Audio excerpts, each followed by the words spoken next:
Welcome back, CJ. Thank you for having me. Oh, I'm glad to be back. This is actually a really exciting podcast episode for those joining us today. Welcome to episode 9 of the Chat Vortex podcast. Leon couldn't get out of work, and thankfully, CJ, He's actually got no dedication. He has no dedication. I've been here every week. You've been here every week. I've made the travel. I've been here twice with little notification. When did I contact you? Sunday? Probably 2 days ago. Yeah. It was, hey man, Leon couldn't get out of work. He really tried, and Well, clearly you didn't try hard enough. and it's a themed episode. Are you okay with dressing up a little bit? And it was the most enthusiastic, bro, you do not need a you do not You need don't got to sell me on putting on some nice clothes. I promise you that. But today is our Oscar episode. The night of nights. The night of nights. There was so much that have gotten away from this episode to air. Saturday night I started feeling a little like I helped my sister move, and then Sunday I'm like, oh, rough. Monday was the worst. Yeah. Right, and Oscars were on, and I was good for literally those few hours. I was drugged up, and I was okay. But then Monday night, I had a 9-hour sleep. I was like, okay, cool. Today I've been all good. However, It's the magic of St. Patrick. Absolutely. What hasn't been good, CJ, and I told you beforehand, is my run-in with 2 doctors. So Monday morning, I wasn't feeling well, so I want to be just asleep. So I booked at 7 o'clock. I did my hot doc booking of a doctor for 9:10 a.m. I'm like, okay, cool. I'll do this. It'll take 5 minutes, and then I'll go back to bed. And then I they're at 9:10, and I'm so tired. And then it gets to 9:40, and because it's the new iOS feature is that it screens calls that aren't known. Yeah. Because it could be spam. And so I see the screening, and it says, "Hi, I'm Doctor," and I answer the call. Yeah. She hangs up. That was quick. I'm like, oh, okay. So I call back immediately and go, "Hey, I just got a call from Doctor So and So, and because of the new feature, it screened it, and I went and answered it, and then she hung up, I think, or dropped, and she went, "Oh, so you didn't pick up?" I'm like, "No, that's not what I said. I very much want to get this appointment booked," and then she's like, "Oh, she'll call you back in a second." So I'm sitting there in bed. 15 minutes go by. I'm like, 15 minutes. That's a long second. that's a long second. And when my appointment was at 9:10, and I'm getting a 9:57 call. And I'm just like, hey, I can really go work tomorrow, but can you just give me an extra day of doctor's certificate? Yeah. I've just got my sinuses are flared up, and I've just got a headache. So I just don't want to, I've had a rough sleep, so I just didn't want to go to work today, and then tomorrow, whatever. Okay, I can do that. And then we talked for a little bit of kind of going around whether or not the meds I had was going to be okay. And she's like, yeah, it's fine. Okay, cool. I'll send it over. I'm like, okay. And I get sent a consent form. Like, okay, does it come afterwards? And I wait an hour. I'm like, okay. And then I have a nap and I wake up and it's still not fucking there. And I'm like, I need that doctor's certificate. And I call at 5 o'clock and go, hey, I never got that doctor's certificate. And she went, oh, seems the doctor forgot. I'm like, I called for 5 minutes. She just needs to. They have to sign it. It just enters my name, the 2 days I wanted off, and that's it. Yeah. But forgot. So I get another doctor's appointment this morning, 9:30, and then I get a call earlier at 9:15. I'm like, oh, okay, I'm okay with that, but Jesus, okay. Call and I'm like, hey, yeah, this is what happened. I just need a doctor's certificate for yesterday and today. And she would deliberately go quiet after I would say something, and then I would go to speak, and then she would resume talking. I'm like, is this a bit? I would say what my things were. I'm like, but yeah, so I'm taking some Sudafed, and she's like, oh, okay, so I'm like, okay, I guess you do have something to say. So what are you wanting? I'm like, well, for a doctor's certificate, because I wasn't sent. And then this is where it gets really weird and rude. She just, so it's a long silence. She goes, all right, sent it. And I went, okay, I'm checking now. Oh, I don't see it. I expect it to. Didn't? Like, Jesus. Hung up on me mid. I was going to ask a few more questions. And then it came 10 minutes later. I'm like, what the And I know doctors try and rotate them quickly, especially the phone call ones. Yeah. Could have said fucking bye. So, God, that's why I just don't even bother with doctors. You just use one of those online websites that just sends you one. Yeah. For $20. I'm stingy. maybe that's the price. Manners can come if I pay $20. Yeah, maybe. But yeah, that's our cold open. I thought I would start with just a funny story of like the last 2 days. But I saw a video on TikTok, and I was like, this is a sick video talking about Metal Gear Solid 4. I fucking love Metal Gear Solid 4. I open up the comment section, and I see your comment, big girthy boy, just talking about I think how excited I am to get into that game once it gets remastered. Yeah, so I was wanting to, because yeah. we don't have many topics for today. We got only a few, and I wanted to just talk about some stuff that kind of connects to me and CJ.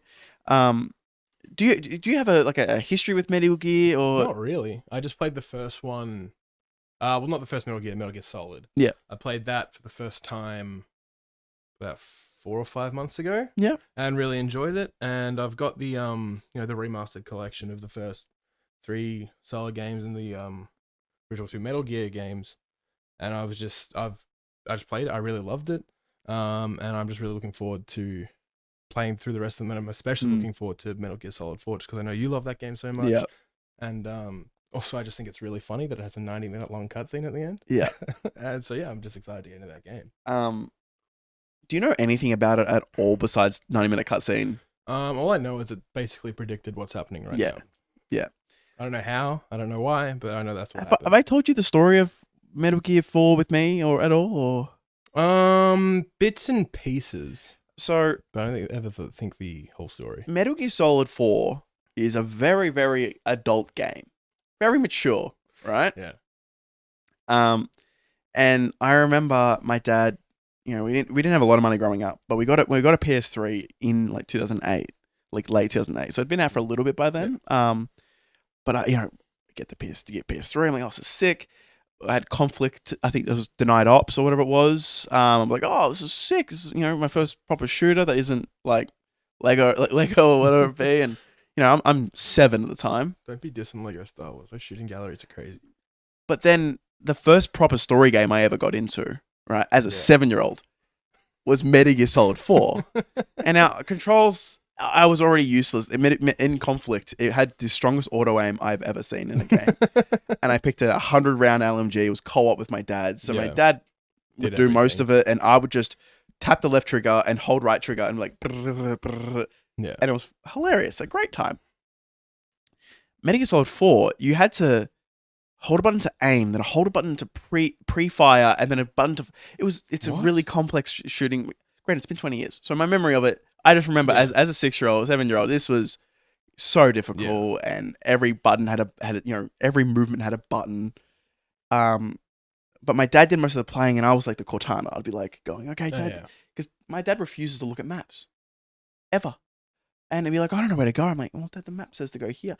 And he's done that since, at the time, my dad would have been like 31. Yeah. And so, like, he's done this for decades at this point. Fucking does not use a compass or a UAV. It just... That's so strange. So I would point out where all the people are, and then he would go. And it was our bit of fun. Maybe my dad was playing it up a little bit for the sensation of giving me something to do. Yeah, okay. The worst thing my dad has ever done as a parent has got to do with Metal Gear Solid 4. Which is, it's Kojima. So I was hooked so quickly. That opening cutscene, the music, the ambience, the so on the nose character names. And this sets such a high standard for story games. Yeah. So now I'm playing average games. I'm like, it's not Metal Gear Solid 4. And we get to a boss fight, and I'm not going to go too deeply into it.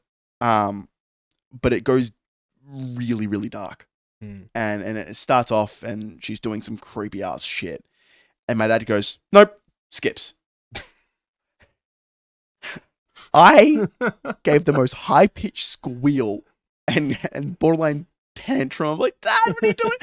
Don't you understand what was happening? And then we finish the boss fight, and another one plays, and he goes, sorry, I'm skipping this too. And he goes, and I'm like, Dad, why? And he goes, look, I was scared. And I don't know what was coming up.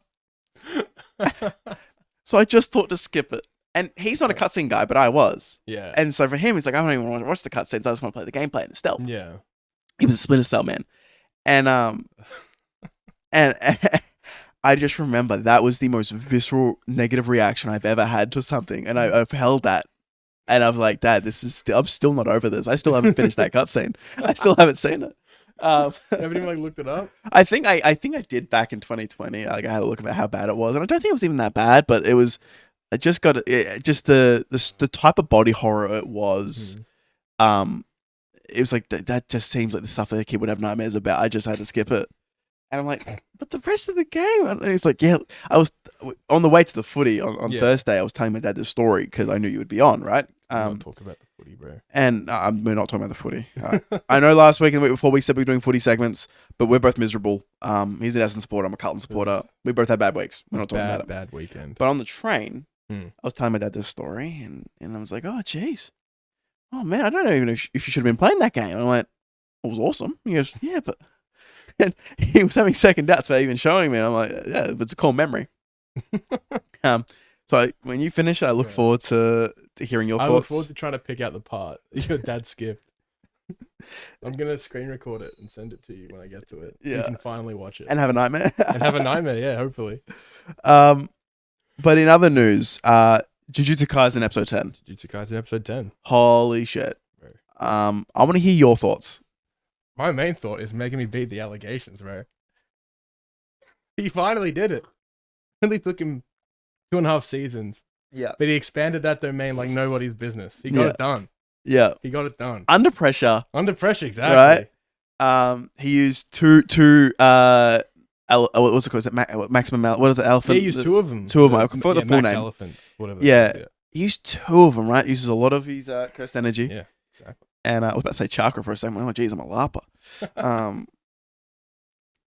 And then he pops it off, and the visceral nature. I think that looks so much better than the season 1 domain. Just the art direction. 100%. And I think this is where art style comes into it, because the animation for season 1 is great, but the art direction and the style of it just isn't as to my taste as what they're doing for season 3. And then we go to Invincible, and you're like, oh. Hey. Season 4. You have to get the celebrity voice actors for Invincible, otherwise the show doesn't function. Yeah. It has to be done. Yeah. It's worth sacrificing the visual media looking bad. It's worth it. And to quote a big TikToker, I would rather it come out every single year and it look like slop than have to wait 3 years for it to look good. Don't talk to me about that shit. Don't even joke, lad. So what you're experiencing right now is first stage, or maybe second stage, Megami discourse. I missed period. the first wave. No. The first bit's like, all right, everyone's slandering him. The second wave is, wait a minute, he's cool. He is cool. And the third He's wave, been cool the whole time. Third wave is, wait a minute, his writing's actually good. It has been the whole time.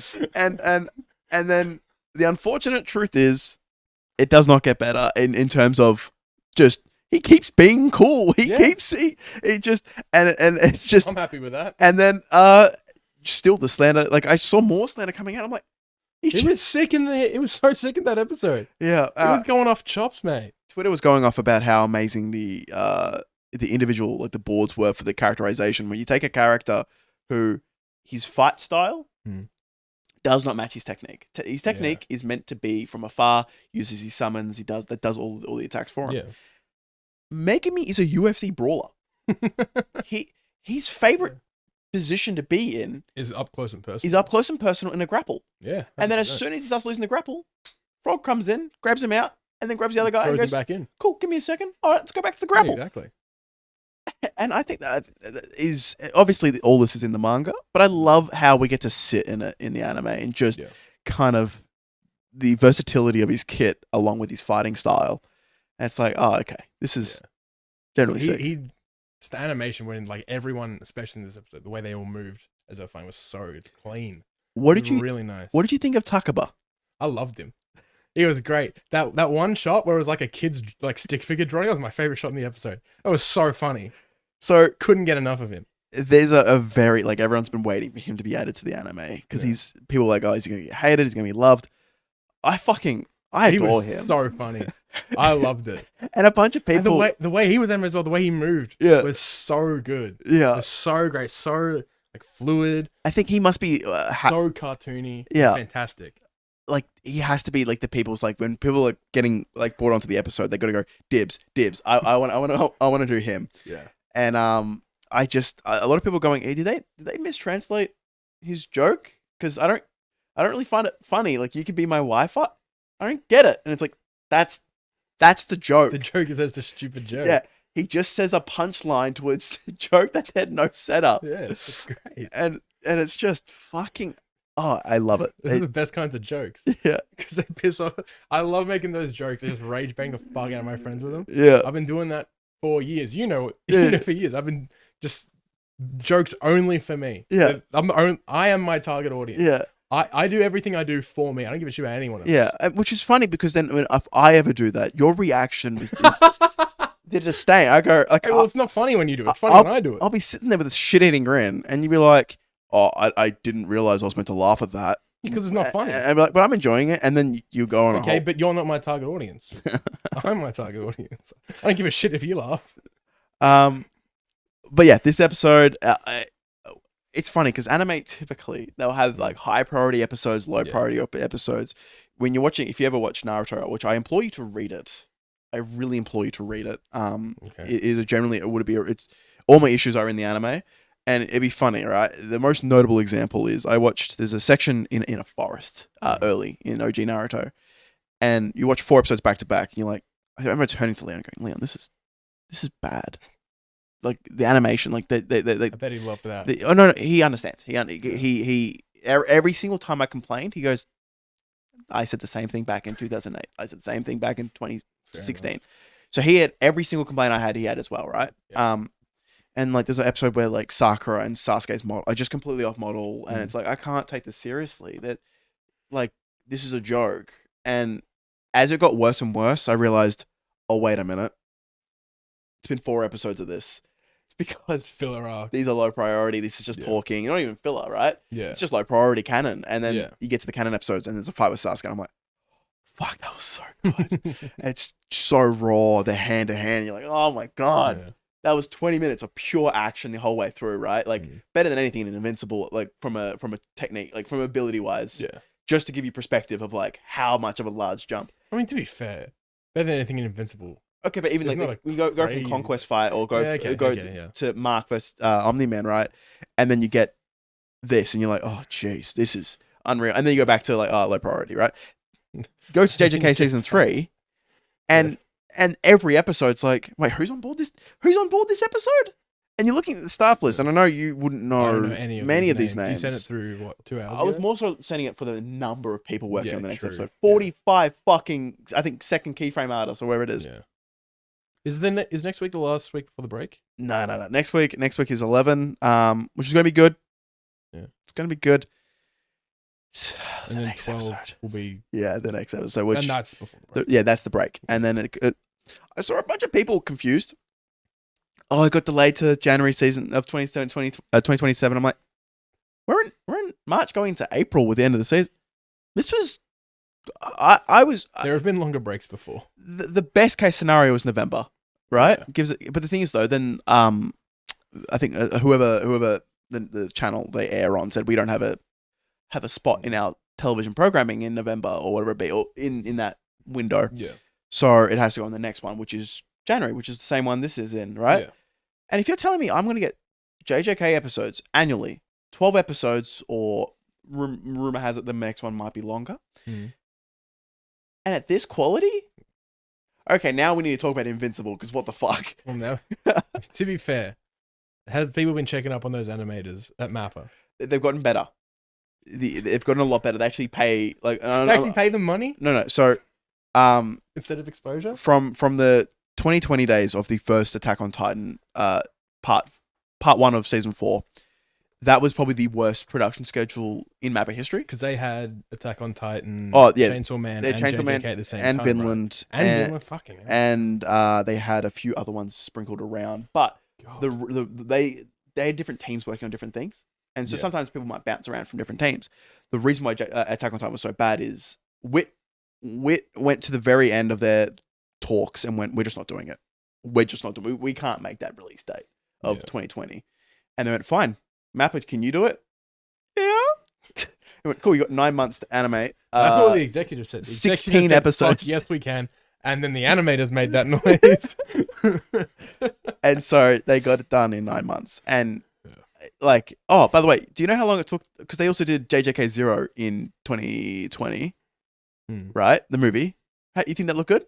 Yeah, I thought it was really good. I think they got that done within 4 to 6 months. Jesus Christ. 4 to 6. The 90-minute movie. Who needs families, bro? Who needs families? But since then, from all reports that I'm hearing, especially after, I think JJK season 2 was what broke the camel's back. Yeah. I remember I wasn't even like I Yeah. wasn't watching anime at all when that came out, but I heard a lot about it pissed JJK off season 2. so many freelancers, some of the legends of the game. Yeah. Vincent Chansard, who is like the upcoming GOAT, right? He's just every time he does a new shot and a new thing, he often works on One Piece. You just go, fuck, I wish he worked on what I was wanting. Like, you know, he's the in-demand guy, and he swore off ever working for Mappa again. He worked because I think his other best friend or mentor was working on an episode, and he goes, hey, I need you, the Maharaga episode. And he goes, I need you to work on this episode, please. I need some talent. And he goes, okay, I'll do it for you. And then he had a bad experience doing that episode as well. And it's like, that's one of the greatest fight sequences ever, and you fuck over you guys. So they've since learned, and I'm hearing they've got like nearly the highest pay, and the conditions are still bad. Like this, but like I'm hearing there are some episodes that like they upwards of 2 hours before airing were still working on it, and that's across the industry, right? Yeah. And that's in the US as well. I've had conversations with people. South Park guys.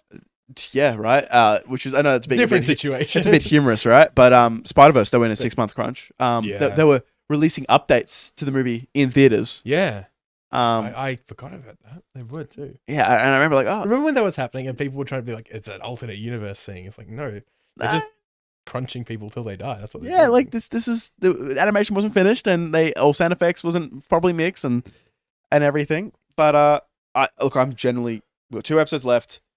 And this entire part was and I've said this a few times, and I might sound like a broken record, was probably my least anticipated part of all of after finishing season 2. This has been like, okay, we just got to get through this. But it's been really good. It's been really good. The worst episode being episode 3, which was just the exposition. It's like, hey, with Tengen, we got to get this out. This is 2 chapters of just dense text, and they made it so visually appetizing, and it looked really nice. And it's like, what the fuck? When did you guys take a break? I don't know, there's been discourse about it not being 1-to-1 with the manga, but like those Higuruma episodes alone, like what would you be? So good, because he's got the best domain like expansion in the show so far. I loved that. I thought it was so cool. It is hilarious that watching that episode, and I rewatched part of it in dub, and it just hits so hard where Yuji's whole thing is, all right, I got to get close and personal. You know, that's my fighting style and everything. And in the show, we've only seen a couple characters ever do a domain. We've got Gojo. We know Jogo. Sukuna does one. We know what's his name? Fucking Dagon does one. Yeah. Megumi can do his incomplete, and he does his partial inside of Dagon's domain. We know in episode 3 or 4, the finger bearer kind of does a weird thing, doesn't he? With the aquatic center in episode 3 of season 1. Of season 1, remember they say, it's almost like an incomplete domain because I think it's a domain without a curse technique. It was like a weird thing. That's right. Yeah, it's been a while since I watched that episode. I'm just trying to count every single person who's done a domain and the situations they've done it in. And he's walking down his stairs, and he just goes down and goes, domain expansion. It was like, fucking off rip. Where did I hesitate? Like, I just got to think about like, I'm going to go fight. Domain expansion. Like, what the fuck? You're not even going to say hi? Like, God, at least buy me dinner first. Yeah. And then it's just like, mine has instant casting because it's a non-lethal domain. And it's like, oh shit. God, it was so cool. Yeah. Judge Man looks sick in the back up there. Yeah. Holy. Death penalty. Oh shit. Hard to say it wasn't him. and just because Yuji's the GOAT. Yuji's that guy. I think Yuji is and it happens in a lot of anime. They have this trope of the really nice protagonist. Yeah. and Demon Slayer does it, and it probably does it the worst. Where it's like, oh, are we getting character development? No, he's just going to be really nice, and he's just going to be really apologetic to everyone, and even the demons. Okay, now we're 3 seasons in. Is he going to get a character arc? Oh, no. He's going to swing sword harder. He's going to change different color, and he's still going to be really nice, and cool. And I was like, okay, cool. That's all you need. But then you get like Naruto and Hunter x Hunter with their main characters. And Hunter x Hunter is probably the most notorious, but the main character is Dim. He is so dumb with how nice he is, right? But it's genuinely. I would want you to get into Hunter. Togashi is an amazing author. But I think Yuji is probably my favorite. Yeah. Just period of how to do this trope. Maybe not in character overall, but just in how to do this trope. And like he can be a bit mean, Yeah, right? absolutely, you can. But you get that sequence with the bullies and everything, Yeah, and he's way too hard on himself. yeah, and this whole period of him being a cog, Yeah, and how like just fuck, bro, like yeah. But also like at this point in the show, he's only been a sorcerer for what, a year or so.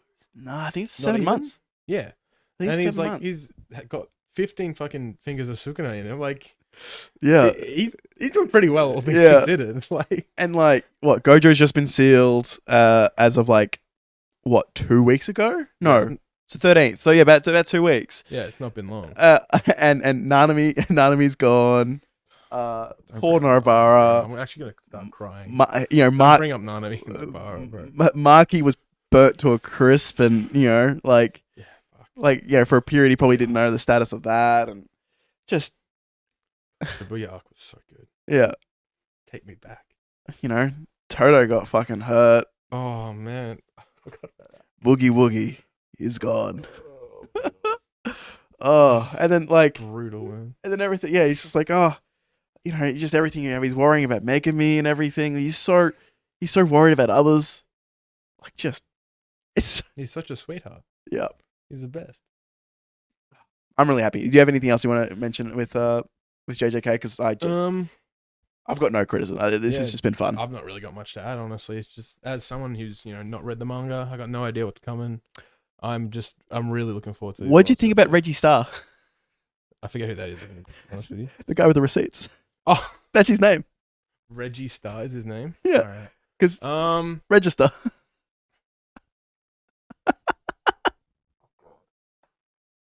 Oh, I didn't even think about that. Yeah.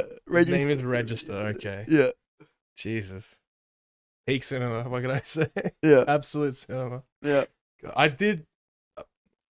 Obviously, his costume looks stupid. Yeah. He looks like a moron. But his power is sick. It's really cool. It's a really unique idea. He doesn't have muscles in the manga. Mappa just loves men. In season 2 where Chozo lifts up his shirt, right? Yeah. And it's like abs and like side muscle. Not in the manga as well. They just love animating. It was in last week's episode as well when Yuji took his shirt off. I was like, fuck, that guy's ripped. Isn't he like 18? Yeah. No, 16. He's 16? Yeah, he's 16. Remember, if he was 18, he would have been able to do the gambling. Well, yeah, but that was like a few years ago, remember? Oh, I can't remember the exact time. I thought they said that in the summer. Look, you're probably right. No, look, But yeah. fucking hell. Guy's ripped. I'm pretty sure he's 16, I think, from memory. Yeah, because he's a first year. So I think Maki's second year, she's 17. And then her third years would be like, I think, so Momo, who's the chick on the broom. Yeah. She's 18, Toto's 18. And then I think, Yuji was 16. It's so crazy to think that he's still a first year. Yeah. Like, all this bullshit has happened since he rocked up. Yeah. And in a way, all this bullshit has happened because he rocked up. Yeah. Which is, I guess, why he's being pretty hard on himself this season. But Yeah. still, oh, man. It is just crazy to think how much has been packed into such a short time frame. Yeah. Just over the course of the show. And then, you take JJK 0, which is a year. Yeah. That happened on, because I think the entire year, right now, we're in 2018. Yeah. And that takes place in 2017. Yeah. So yeah, we're still under a year, right at this point. Because it was late in 2017. Oh, it was on December 24th. Yeah, that's right. It was Christmas Eve. Yeah, Christmas Eve. What's Ghetto doing? Just I mean, hey, the popular holidays, I guess. Yeah. More casualties, I more still people out and about. I still can't believe how much I love Ghetto for having 5 episodes and a One movie. Yeah. And I'm like, he's up there with like maybe in my top 10, top 15. Great. Yeah. As much as I didn't love the 3D animation in that last episode of the flashback arc, I'm forgetting the name of 3D animation. Maybe I'm wrong, but it looked to me like it was 3D models have been animated to look 2D because of the way like With Toji versus Ghetto. No, in like the last episode of the flashback, I don't remember if there was a fight or not. I'll be honest, it's been a couple of months. Who was fighting? It was when he was talking to. God, I'm terrible with the fucking names. And Yeah, shit. I'm bad enough with English. Yeah, yeah, Japanese yeah. names I just can't hold on to. You describe them and I'll be able to name them. Blonde hair, jeans. What's her name? Blonde. Oh, Yuki. Yeah, they're having a conversation. Oh, yeah, in the last yeah. episode because like, all the like fighting. In the episode, I think it's called premature death. Yeah. Yeah. Granted, you've barely met her. She rocked up. She rocked up for the end of like episode like 17 of season 1. Yeah. Has that bit, and then she rocked up in episode 3. Yeah. Yuki Sumo. I can't remember her last name, but she's cool, right? Yeah, but it's just the animation looked weird, but like I don't think it was. Yeah, it wasn't 3D. It was just they went for. I think this is Gosso being Gosso. They went for a really unique, like fisheye, weird. Like I remember, like the way she sits down and leans forward does look odd. The way it looked to me, at least, reminded me of towards the end of Attack on Titan when the Titans were 3D animated. Yeah, actually, I'll go back and have a look because I'm actually curious whether they're experimenting with something. Yeah, like I don't know, I commend them having a crack. Yeah, it just didn't really work for me at the end of the day. But that's pretty much everything we got to say about JJK. Yeah. 20-minute episode, and yet we still find a way to talk about it for 25 minutes, which was awesome. Now, 2 more segments before we get to our game. I just want to quickly touch on. I watched the season 2 of One Piece. Yeah, and it's funny because manga people are losing their mind because what they're doing a lot is, for example, like characters that hadn't been written into the manga yet. They're adding them into locations where they canonically were. Okay, and they're giving like larger portions of screen time than they were. You know, like he wasn't. There was like Luffy talks to a dude, and he's like, "Oh, he wasn't. He was there canonically, but he didn't talk to him." And they're obviously doing some stuff to set up something else later. And when you're cutting so much down, they obviously know what they're fucking doing. Yeah. Because how many chapters of the anime have they now adapted after season 2? Oh, that's a really tough question. I think, it took 2. I can give this to you. So I think episode 1 or 2, they go to a location, and that whole episode's dedicated there. It took 2 years of the manga to get there. Jesus. And it's weekly, so it was about 100 chapters to get to the start of season 2. Because I remember, was it the end of season 1 they adapted Alabasta or whatever? No. So, because I know that Alabasta is a big deal because that's when everyone says the anime gets good and it's like 300 episodes in. I don't know because I keep talking to different people. I get people say, "Oh, post time skip gets good." No, pre time skip's good. No, when the new animation director gets on board and makes everyone white, that's when the show gets good.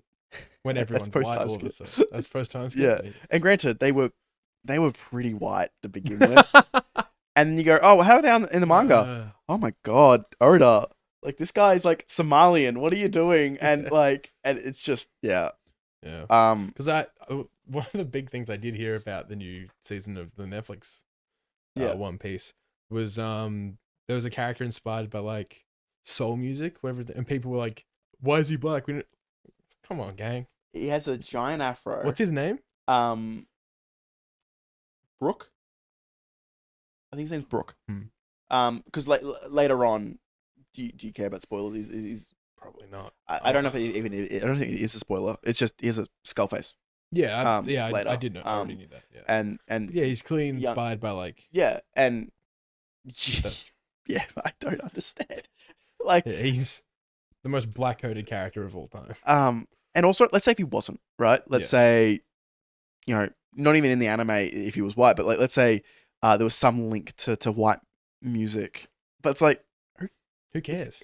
The guy that plays Brooke nailed the laugh is the most iconic part about this character. I even know him about not even watching the anime or the manga. His laugh nailed it. His singing perfect.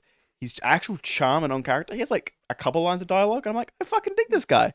But also, there's a bunch of these characters that are like just complaining about like, oh, they're race swapping, and then you like look at the character bio and it says, oh, this character's based if they were Brazilian, and like this character's based if like, you know, and there are some conversations which obviously I'm not the perfect to be able to discuss with the idea of Orient I can't say the word Orientalism. Or whether or not something is offensive or isn't offensive. So to jump in like no, but the character the actress for Vivi was talking about how there's a lot of Indian influence and Egyptian influence into her character, where it isn't just one spot. It's a very and she said she's absolutely happy to facilitate conversations about representation here and there, but to basically label her as like the sole example of what everything wrong in Hollywood is like, brother, we're just trying to get roles, and this is actually a fitting role for where the character's back, and Oda has to approve every casting decision. Yeah. And then all this is to be said. Does she do a good job? I think she's probably the second best actress on the show.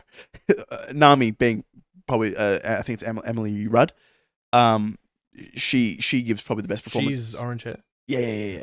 She probably gives the best performance in the show. The entire season, she's running laps. Just being on a bounce from being extremely funny to being serious to being, all of it. She just nails it, right?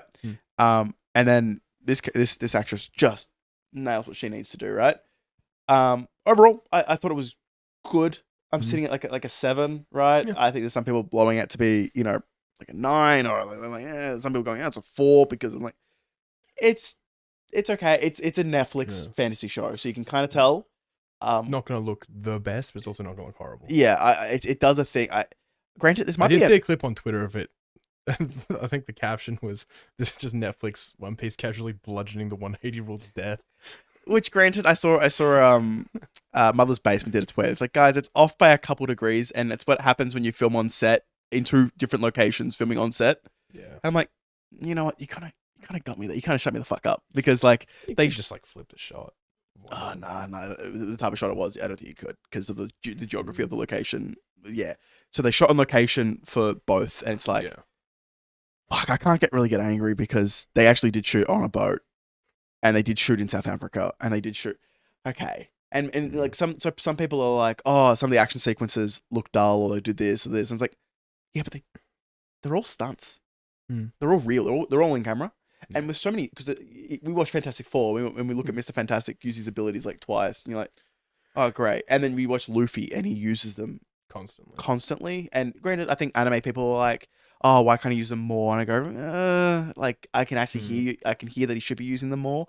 But like, if there's a fight happening, he's using them. Yeah. And like he's using it for silly things like doing gags and stuff. And it's like, okay. And I think not being a One Piece fan, I'm looking at this going, this was good enough. Yeah. And from what I do know, it just. Remember, you edited the fucking video.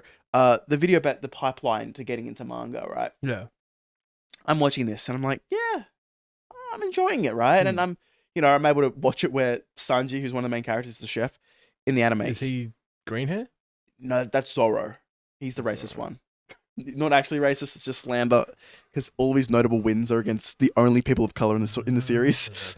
And it's just an ongoing joke that like he's the racist. No, he's the blonde hair, comb over. I don't think he's probably the least known. I do think I know who you're talking about. Yeah. In the anime, anytime there's a female character, nosebleeds. They make him like inadvertently like a there's like a 15-year-old, 16-year-old, and like it's later in the anime. And I'm like, I don't know, right? He does some weird things, and I think they're anime exclusive because I don't think that's in the manga. And instead, when I'm watching I don't see Sanji people upset. This is why I've only seen 2 anime. Which is why I want to kind of take you through my little like I've gone like, cool, watch this, and watch this show. Watch this with Super Mecha Hitler, and then watch this show with a bunch of 16-year-olds running around. Great start, Charles. Yeah. If you like Mecha Hitler, granted, I was going to a segue to Dune 3, but I did it for you. no, with that, but I was going to make a joke about a bunch of other animes with Mecha Hitler in it.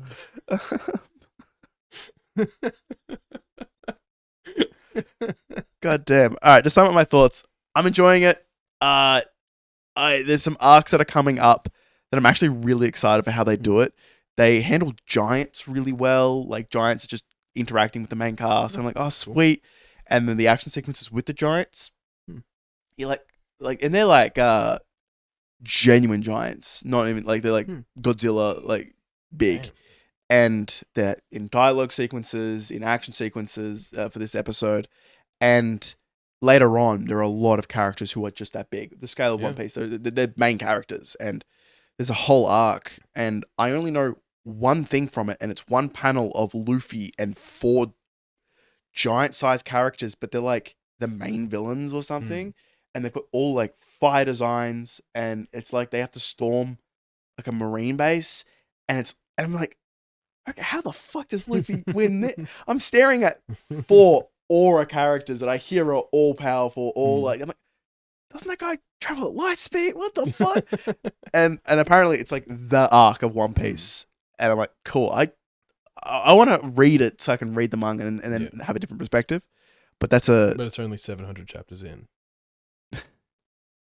Yeah. So for perspective, the arc of Wano started in 2019. And maybe I might not use dates because dates might be wrong. Wano went for a very long time. Yeah. Within Wano, Jujutsu Kaisen was able to release its first manga chapter and its last before Wano had finished. That is one arc of One Piece. That's good. Because I remember just recently, in the last few months, Oda has pretty much said, like, we're entering the end game of One Piece. So there's only like 200 chapters left or some shit like that. The one thing you got to learn about manga, never trust a manga author when they say that. Okay. Because Gege Akutami said that so they have a thing at the end of the year called Jump Fest. I think it's called Jump Fest. If I'm wrong, fuck off. It happens like in December, and typically they show off some art. They talk about the future of the manga, and he said that in 2023 it was his last ever Jump Fest. Oh no, it was in 2022. Either wrong. Yeah. He said this was my last one, which means that means it's ending that year. Yeah. And then he rocked up to the next one and went, "This is my last one." And you're like, "How am I meant to believe you, bro?" I think that was that was the end of 2023, right? Because then he shows anime stuff. Like they do, it's a bunch of like marketing. It's really cool. Like Comic-Con, basically. Yeah, it's like I don't know, because I've never, obviously I've only got into manga from 2023 onwards, right? Yeah. So for me, it was the only one I paid attention to. I was like, oh, sweet, what's this? And then obviously JJK didn't have one, the next one. So I'm like, well, why the fuck do I care now? no, but, so that, and it was like going until, you read a chapter of JJK and went, oh, this is great. And on the last page, it goes, JJK only has 5 more chapters to go. It's probably the worst thing about manga is anytime they announce when it's ending, and I've only experienced this with 2 manga, and it's been the worst day of both years. I'm just going, what? I'm not ready for it to end. It doesn't make sense for it to end. Chainsaw Man, one of them? Yeah, look, I don't want to go into too much about Chainsaw Man. I can't wait for you to be a Chainsaw Man head. Because I still have to wait a week. Because it basically, part 1 of Chainsaw Man happens, and then on the last chapter, the last page says that's the end of part 1. You're like, oh, what? And it is probably regarded as as the only resounding great ending. Like, everyone agreed this is a great ending in modern shonen, right? Most times it's a controversy and it's an anime adaptation for it to have revision history. Like My Hero, when that last chapter dropped, it was seen as like a Game of Thrones level bad ending. And then they released the bonus pages, like 60, 70 pages of bonus pages. Like, from memory, right? This was ages ago. Yeah. And it's like, what the fuck? And then that's when it was like a whole epilogue that basically gave the entire ending. But the anime's adapted just the last chapter. and it's got like a 9.6 on IMDb. And so I think generally, I think a lot of manga readers, especially in the West, just aren't great at handling an ending, because it's seemingly like My Hero's ending was genuinely perfect, and it had one of the most vitriolic. Well, I know my little brother liked the end of it, so Yeah. But yeah, with Chainsaw Man, last week we got this chapter, and it's just bombshell after bombshell. I'm reading. I'm like, oh my god. So it comes out at like 3 a.m. right? So I wake up, and the first notification I get is of a mutual of mine who's a big YouTuber, C Tactics. He's one of the goats of the anime YouTuber space, and it's for his second channel where he covers manga for Chainsaw Man. And in his Discord, he's done an ad to everyone saying, if you are going to continuously hate on Fujimoto, or spread hate here, or be like a dick, I will ban you from the server. There is no warnings anymore. I'm done. Fair enough. And that happened at like 6 a.m. or something, right? Which means in those 3 hours, he must have seen some shit, right? He's released his video, and I'm like, what the fuck? So then I read I have my Bluetooth speaker, and I put it up in my bathroom, and I put my manga playlist, and I put the tense Chainsaw Man music playlist, and I read it in the shower, right? Spend nice 10 minutes relaxing, just reading manga. It was not relaxing. I'm reading this, and I'm like, what the fuck? Get to the last page.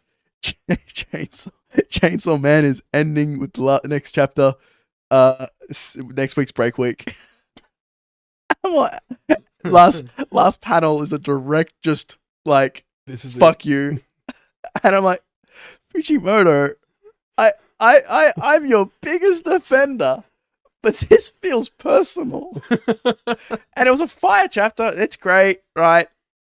But I need a part 3, or else I'm gonna be a miserable person for the rest of my life. Because there's just not enough time to wrap everything up in one chapter. Is that what it's just about? Granted, actually, there's just a lot of story arcs that are still unresolved, or ideas, and it's not like it's like plot holes or anything. It's just like there's ideas that he hasn't fully mined. Fully I imagine there's an arc here, and it's all. Some people see this is where some people coming out and going, oh, this came out of fucking nowhere. Oh, this is bad. This is. And it's like, hey, let's properly engage. And I've seen some people who are a little trepidatious at the moment, and they pulled up countless other chapters and going, read this chapter, and you scroll through and go, oh, that sets us up. Read another chapter. Oh, this sets it up too. And it's just, he's here. He's setting things up. It's just, when you start engaging with Fujimoto work, you'll understand that, he's the type of guy where after watching the Chainsaw Man movie, he went, what happened? Who wrote that ending? Yeah, I know. And then all of us are like, cunt, you wrote that. You're the one that made us feel this pain. And obviously you haven't watched or read Chainsaw Man, but I know that me move. Yeah. Why did it have to end that way? Yeah. Brother, you wrote it. You wrote it, buddy. So you will understand. Yeah. You'll when you get to Goodbye Eerie, which I will read soon, when you get to Look Back, which I've seen Look Back. You watch Look Back, right? Yeah, I edited a video for it. You did well. That video fucking bombed, and I think it's maybe my second favorite video you've edited for me. So it's like, I really fucking like that video. Yeah. That emotion that you're feeling for the back half of Look Back is the entirety of when you read Fuji. The first half of that Look Back is like, oh, this is uncharacteristic. I'm happy. This is great. Should I read Chainsaw Man before I watch it? It's up to you, right? It's a great read, but it is also a great fucking anime because they get people like. Maybe it'll be I'll catch up on the anime and the movie and then read it from there. Because they're long breaks. Yeah. So we're getting the next arc is already in production, which means we probably will get it in the next 18 months, and I think if they do the next season, how many episodes is the first season? Isn't it just like 10 episodes? Like 12. Yeah. 12-minute episodes, and then one movie that goes for like 90 minutes. Yeah. In a day. You could. I watched the first season and then I read the manga, and granted, it is very, very close, but you get a different experience. So I imagine watch it, you get caught up and go, cool, I've got the anime experience, I've got the voices in my head. Yeah. And then you go to the manga and you go, oh, sweet. I think that could be really good. Cool. I did not expect to talk about Chainsaw Man, but I will always talk about Chainsaw Man. Fingers crossed for a part 3. I'm desperate. But Dune 3, that's the only thing that's important on that date. You're doing a bit, but I don't disagree. No, I'm not doing a bit. I'm being genuine. It's the only thing that's important. We've got slop in the middle of the day. It's a quick break. Slop in the middle of the day. We'll go get fucking GYG or something for lunch. Yeah. And then we'll lock in. Get the whiskey out. I'm so Get the excited. scotch. Because that's when the men come out to play. And this is so pumped for Dune 3. All we've gotten is character posters. Oh, And I mean, I'm done. God. Sold. That's all I needed. That's it. I mean, I was sold years ago, but oh my God. Oh, we get another I'm Hans so Zimmer excited. score. Look, Getting Timothy Chalamet, another nomination, no win. Not to spoil anything later, but So, Dune Part 2 won 2 Oscars. it did. Yeah, it got what, cinematography And sound. yeah, I think it was sound. Is Should it sound or like production design? have won for score. Yeah. Was it even nominated for score? No, it was disqualified. Oh, because there was too much from the first movie. I remember Hans going, "What did you want me to do? Make a new Paul theme?" Yeah, exactly. It's like, And it was the same year like Challengers didn't get nominated. That was a fucking terrible year. for score. yeah. Which is why this year I was actually happy with the score category, except Frankenstein got nominated. But we'll go later. We'll go later. We'll save I it. jumped the gun. Well, so did I. Yeah. I brought it up. So Dune 2 won 2 Oscars. Do you know what's another movie that should have won more Oscars? That released back in 2002. A part of a trilogy. Lord of the Rings and the Two Towers. Of course, Two Towers. Won 2 Oscars. You're like, Charles, isn't that the best one? Potentially? Every Lord of the Rings movie is potentially the best one. That is a true, like, there is no wrong take. But Leon would still somehow come up with the wrong take. He'd probably say, like, oh, this he would say the middle of the Two Towers specifically is the best part of the No, entire he would go, trilogy. oh, so the Hobbit movies are actually really Yeah, good. you're my favorite Lord of the Rings movie. And it's an unexpected journey. His favorite. they're one. all great, right? There is no wrong answer. So my answer is the first Hobbit, and then I like the other Lord of the Rings movies. But you just can't touch that 48 frames per second 3D. I just like it when they do The Gandalf Hobbit, as the Battle CGI. of the Five Fuck, Armies. he's not here and he's still getting slandered. Not slandered, it's the fucking truth. Anyway, all I'm bringing this up is that when Dune 3 comes out, it If collects... Dune 3 follows the trend of the Lord of the Rings movies. It gets its 12 Oscars and it gets Yeah. $1 billion at the box office. Worst things have happened. Dune It Summer. probably will. I reckon it will make $1 billion. Because the first one came out during COVID, made a couple $100 million. I think 300-400 mil, and then this Second one made 700 mil. 7.5 odd. Yeah, and then this If the one, trend follows. it has to release against Avengers. It does have IMAX screens exclusive for 3 Surely weeks. It has better legs than Avengers, though. Some movies going to be dog shit. I don't want to be a hater. Here's the thing. I think realistically, Doomsday is going to crush it opening weekend, but I think after that, Dune will have longer legs. It's just Because it's going to be a better movie. with how good it's gonna be. Like and because I'm hearing that, like, because Dune Messiah is a very hard book to adapt, and so he's made changes already, and apparently he's going to be adapting one of the subplots from Children of Dune. Yeah, the one with and I'm like, oh, this is so good. It was really funny when Yeah. I think was it Rui that you put the first No, one no, in, and then Rui put Yeah, the others? Rui put all of them, and And then Steven's like, Duncan's back. It goes back to when I said in the first episode. He might be. And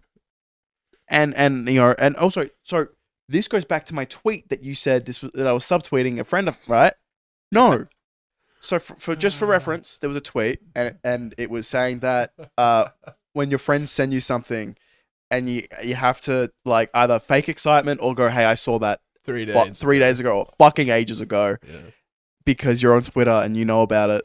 And so, like, I'm like, what do you mean? Jason Momoa 12 months ago said that he was in this new movie. Yeah. And like, it's a known thing on Twitter. So, It's I haven't read the books or anything, but like, yeah, he's in it. Like, things happen. yeah, and so I just feel like a dick. Yeah. And I just do think it's interesting how under the poster it doesn't say he's back as Duncan Idaho. He's back as a guy named Hate or something. HYT, I think. HAYT, sorry. Yep. Okay. So, I personally don't know what that means. I don't know what it means. But because this comes from two people that haven't read the book. Yeah. But it just we're on Twitter, and obviously, like Jason Momoa is like, yeah, I'm back. So well, it's not only that. It's also like, you watch a video about doing something slips through eventually. Yeah. You didn't want to know about. I did know Duncan was coming back. So he's got a character poster. That's all we know. Jason Momoa has a character poster for Dune Part 3. Yeah. It's all flashbacks. Yeah, it must be. It's the only explanation. That's why he looks so scuffed up. Yeah, like everyone else. Yeah, right. God, Florence Pugh looks nuts in that poster. That's funny. Book people going, hey, no idea. Is that real? Yeah. Book people don't know what that's about? They go, that's sick. No idea. And they say like, could be with this, but it goes hard, so we're here for it. It looks great. Every book person has reacted, oh shit. So, like, in a good way, right? And I'm like, it just feels so nice. And it goes back to how I like things to be adapted, which isn't this fucking, we're doing this for the fans. We're doing this. Yeah. Oh, I was thinking, what would the fans want to see? The fans want to see the story done well. And I always I send the same clip of Denis Villeneuve going, I often get asked, do I do things for the fans? And I go, no. I make it for one fan. Me. Yeah. I'm a fan. If I like it, if I want it, the fans will want it. Yeah. And I have to trust that instinct. If I stray from that, the whole thing falls apart. Yeah, and it's worked out well so far. And I'm like, that's it. Yeah. That's it. All that is important is artistic instinct. And obviously, there have been other people, such as the director of the Silent Hill movies, is apparently a fan of the games. Every Silent Hill fan goes, no, he's not. You've watched Alex's video, right? Yeah, right? But to be fair, I think I just had it on in the background, like muted, because I do plan on playing Silent Hill too. But it's one of those things where you like, I want to support my friend. Two, exactly. I want to actually watch the video because it's obviously gonna be well edited. It's gonna be an enjoyable video. But I also don't want to actually listen to the points that he makes strongly. Yeah, because I still want to play the game. Yeah, I've done that with tons of shit too. Yeah, cool. I've done that with heaps of your videos, with like anime and stuff. I appreciate it. But yeah, like you can be a fan of something and then completely miss the fucking point of. And I think Silent Hill or Resident Evil, those things was like, what the fuck? You've got a character who's meant to be the biggest villain in gaming, and you made him a fucking bitch. It will be interesting to see the Zach Cregger Resident Evil movie that's coming out this year. That is supposedly in canon with the games or something. No, this goes back to. Sorry, let me. Oh fuck! Do you have your phone on you? Yeah. Can you pull up my Discord for a second? Because I want to read out a quote because we have an update on the lantern situation. Do we actually? We do, and I want to read out the quote. Can you not look at it? Can you just get to Discord and I'll read it? God, you're actually gonna make me crash out on this podcast. No. Before the crash happens, I just want to say about Dune. Yeah. I've been reading Project Hail Mary. Yes. Before we go see it this weekend, and those character posters, I saw. I'm like, fuck, I might have to lock in and get through Dune and Dune Messiah pretty quickly. Yeah.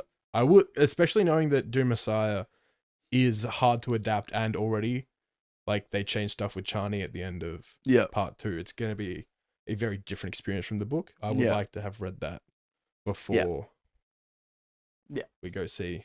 I think that's entirely valid. 3. So, Grant Morrison responds to Damon Lindelof calling Green in Green Lantern stupid, right? And I'm not going to do the accent. I'm not in the space to do it. I didn't realize it was a Grant Morrison quote. This might make me be happy. Why does a writer attach himself to this kind of narrative if he thinks it's fundamentally stupid? The only people who give a fuck about Lanterns TV series are Green Lanterns fans. Why?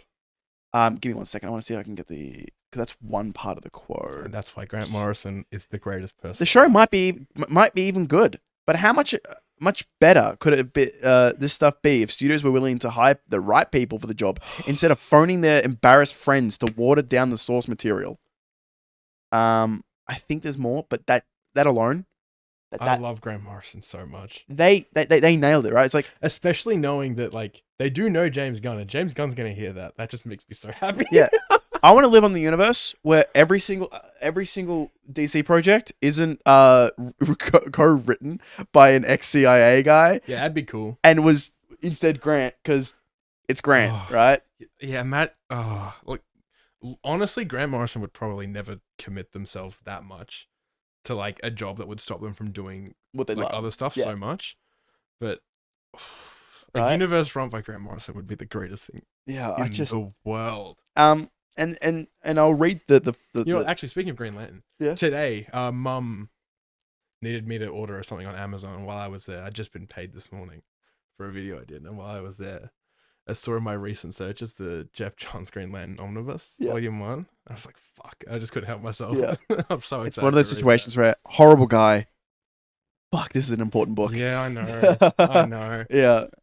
It's not. I'm not actually. I was going to make a joke about something you sent to the group chat. Oh fuck! Your phone closed. I was going to make a joke about something in the group chat. I'm not even going to bring it up. Do you know the reference I was going to make? No. What you slept? Where you slept to? What your autoplay? Anyway, Look, okay. not going to bring it up. I just want to listen to one good This song. is I just want to listen This to is one Damien's good response. I've upset Grant Morrison, which means I've now pissed off most of the brilliant British and Scottish comic writers that I grew up idolizing. To quote the bard Otis Redding, this is nobody's fault but mine. I made a dumb joke on a comedy podcast. I'm not going to bob and weave out about context. The joke was dumb. The fandom is not. I owe them an explanation and a genuine reflection of my actual feelings. The first time I appeared on a Comic-Con panel was for The Lost Pilot back in the summer of 2004. I wore my favorite t-shirt as I had long grown out of my favorite underoos, those being the uniform of Hal Jordan, Green Lantern of Sector 2814. For a quiet, uncoordinated kid, there was nothing cooler than a hero whose superpower was his imagination. And green is not stupid. It is my lifelong favorite color, and I have a questionnaire that I filled out in 3rd grade to prove it. Green is fucking awesome. But more importantly, it'd be a betrayal to everyone I worked for and alongside to say anything other than I was absolutely honored to be a part of this team that manifested the incredible construct that is Lanterns. Because it was. I was sloppy and careless with my words. Ironic, considering I care so much about Hal, John, and the entire core. I can and will do better with the will do better to be worthy of the oath. Until then, I'll let the show speak for itself, and I can't wait for you all to hear what it has to say. I don't think you can say a better apology than that. It's but it has to be backed up with the show actually having green in it, because you can say that, but if Hal in episode 4 goes, it's Lantern time, and his ring comes out and he has his suit and it's fucking brown or yellow. Like, not as in, like, it's going in the parallax route, as in yellow, as in his ring has a fucking bronze edge. And I don't want to go too long on the ranting, but in comparison to Dune, right? Yeah. When I want someone to adapt something, it's not necessarily to be 1-to-1, right? 100%. They're going to need to be changes when you change for meaning. It's an adaptation. It's not a trend. Like, it's not. Exactly. Like, you have to adapt it. You have to change it. I understand. And so when someone's a fan, it's about knowing what changes to make. Right? Yeah. If I was to, adapt Attack on Titan or Jujutsu Kaisen, and there's stuff there, there'd have to be changes, right? But knowing how much I'm a fan of that, you would have to buy into the vision. And if it ends up turning out like a Resident Evil or a Silent Hill, then you go, okay, cool, that guy can't cook, right? But you have to. That's the way to go about it, rather than thinking about for the fans for like the Villeneuve route. And look, Damien did Watchmen. And I hate the email. That's almost the worst part of it. Is all this discourse, and I didn't really like the trailer very much, and all these issues I have with it. But at the end of the day, it is a Damon Lindelof TV show. It's gonna be good. Yeah. And not to do the fucking high top meme, it'll be a good show. Will it be a good Green Lantern show? Is the question. Because especially like so many people talking about it, being like, it's just the first time the Green Lantern Corps is showing up like properly. Yeah. I'm sure Jon Stewart's gonna be here for a long time, and blah blah blah, and just for the introduction, they just want to focus in and keep it grounded and tell a character focused story. It's like, well, why can't you do that in outer space? I'm sorry, why is setting a show or a movie in outer space like mutually exclusive from just telling a well focused character story? It doesn't have to be. And if it's on Earth, they can still wear their Green Lantern suits. Exactly. And I don't know, like if you, look,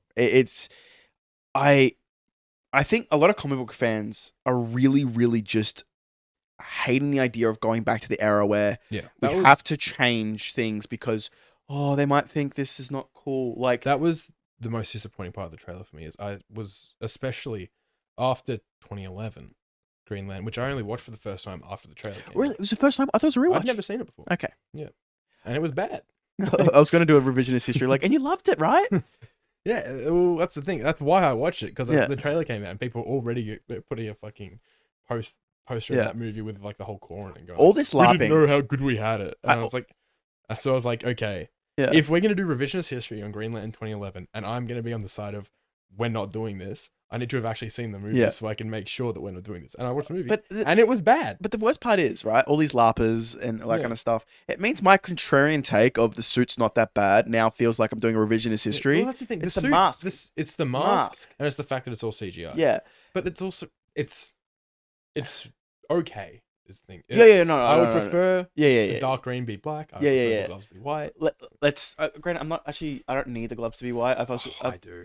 I saw some. I think it was a famous Green Lantern artist. He was talking about how, like, I can't remember. I wish I had the video on the artist, but he was just talking about. Oh no, it may have been a TikToker talking about it. Who I respect. That doesn't help my story, but it was just talking about the idea of taking that costume, and it was like in live action, it really is like the pirate gloves, how much it stands out. Of like, okay, this looks a bit funny, but granted, I wouldn't be adverse to it, right? Yeah. There are ways. I think you can make anything work. The same with trunks. You can. It just depends on execution and the fabric. I also do think, as much as I would, if I was to make a Green Lantern suit, I would have the white gloves if I was to be in charge of that. If the rest of the suit looks good, like in like First Flight and a lot of the animated stuff, if the rest of the suit looks good and it's a solid design, and you just want to have green fists, I get it. I think I still prefer white gloves. In the 2010, I'm not laughing. 2010, 2012 3D Green Lantern show, he has a mixture of white, black, and green in his gauntlet. I think most people, if they're going no to the white gloves, that shit's so good. Dude, that made me a Green Lantern fan. I was like, oh, this is awesome. Hey guys, is this what the rest of Green Lantern is? Yes. I was like, oh, okay. Well, the thing for me that's always made me a Green Lantern fan is the Justice League stuff I've read. Yeah. Be it New 52 stuff with Hal or Morrison's JLA stuff from the late 90s, early 2000s. The Green Lantern on that book, and just especially the Green Lantern and Flash relationship on that book, regardless of who's wearing those suits, is like always carries those books. Yeah. It's so good. It's the reason Kyle Rayner is my favorite Green Lantern. See, I know next to nothing about Kyle Rayner. And that's the thing. At the end of the day, that kind of can let me rest easy a little bit, because I know for a fact that no adaptation will ever get that far along. We are never getting Kyle Rayner like adapted to the screen. So, especially in the DCU, if we're starting with Parallax Hell, which is very possible, and then it's going to be John's the only one left. I mean, we'll never get to Kyle, and I'm happy. And also, James Gunn said he doesn't give a shit about Kyle Rayner, so I can rest easy knowing. I don't know. I feel like a boomer going. I just want Hal Jordan, bro. I just want it. But who's that? The guy, Gen V. Yeah. Because he's gotten fair few years older now. The guy that plays spoilers for Gen V. And you watched it, right? Yeah. Yeah. The guy that offs himself because he gets controlled or something. The isn't season 1? Season 1. Oh, I don't remember. The Superman insert. From right at the start. Him. Like with him, the schizophrenic guy's brother. Yeah. As he gets like the slightly longer hair and everything. Yeah, he's like he's got Human Torch powers. Yeah. He would be a perfect Hal Jordan. He looks great. I saw someone do a photo because he's got slightly longer hair off Instagram or something, and I went, "Oh man, he's a funny." I've seen him talk. He's a funny man. Yeah. Having him, and then they picked a Flash, an actor to play Flash, and then they showed like 2 clips of them talking, and I went, "Oh, we're never getting this."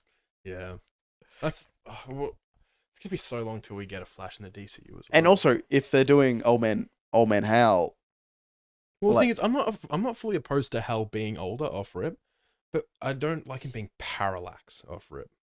The thought of only having Hal Jordan in one project when he's like him and Barry Allen, are like the faces of the Silver Age. Yeah, it's like those two and everything Marvel was doing in the 60s. Yeah, that is the Silver Age. For DC, the Silver Age is Barry Allen and Hal Jordan. So, and the fact that we're just pretty much skipping both of them, because when we get to a Flash, betting man's money is on Wally. Like, smart money is on Wally. You think it's going to be Wally? As Flash? I want 100%. Wally. I want Wally. I'd prefer Barry, at least for a little bit. But Jeff Johns exists. You think Jeff Johns is going to allow... Like, I know he's not got his hands on things, but, like, he's the type of guy where, like, you have a function, 5 people invited, somehow he's in the room. You're like, what the fuck? What are you doing, Jeff? He goes, Barry Allen. You're like, oh, fucking... It's not even a part of the conversation. And I reckon...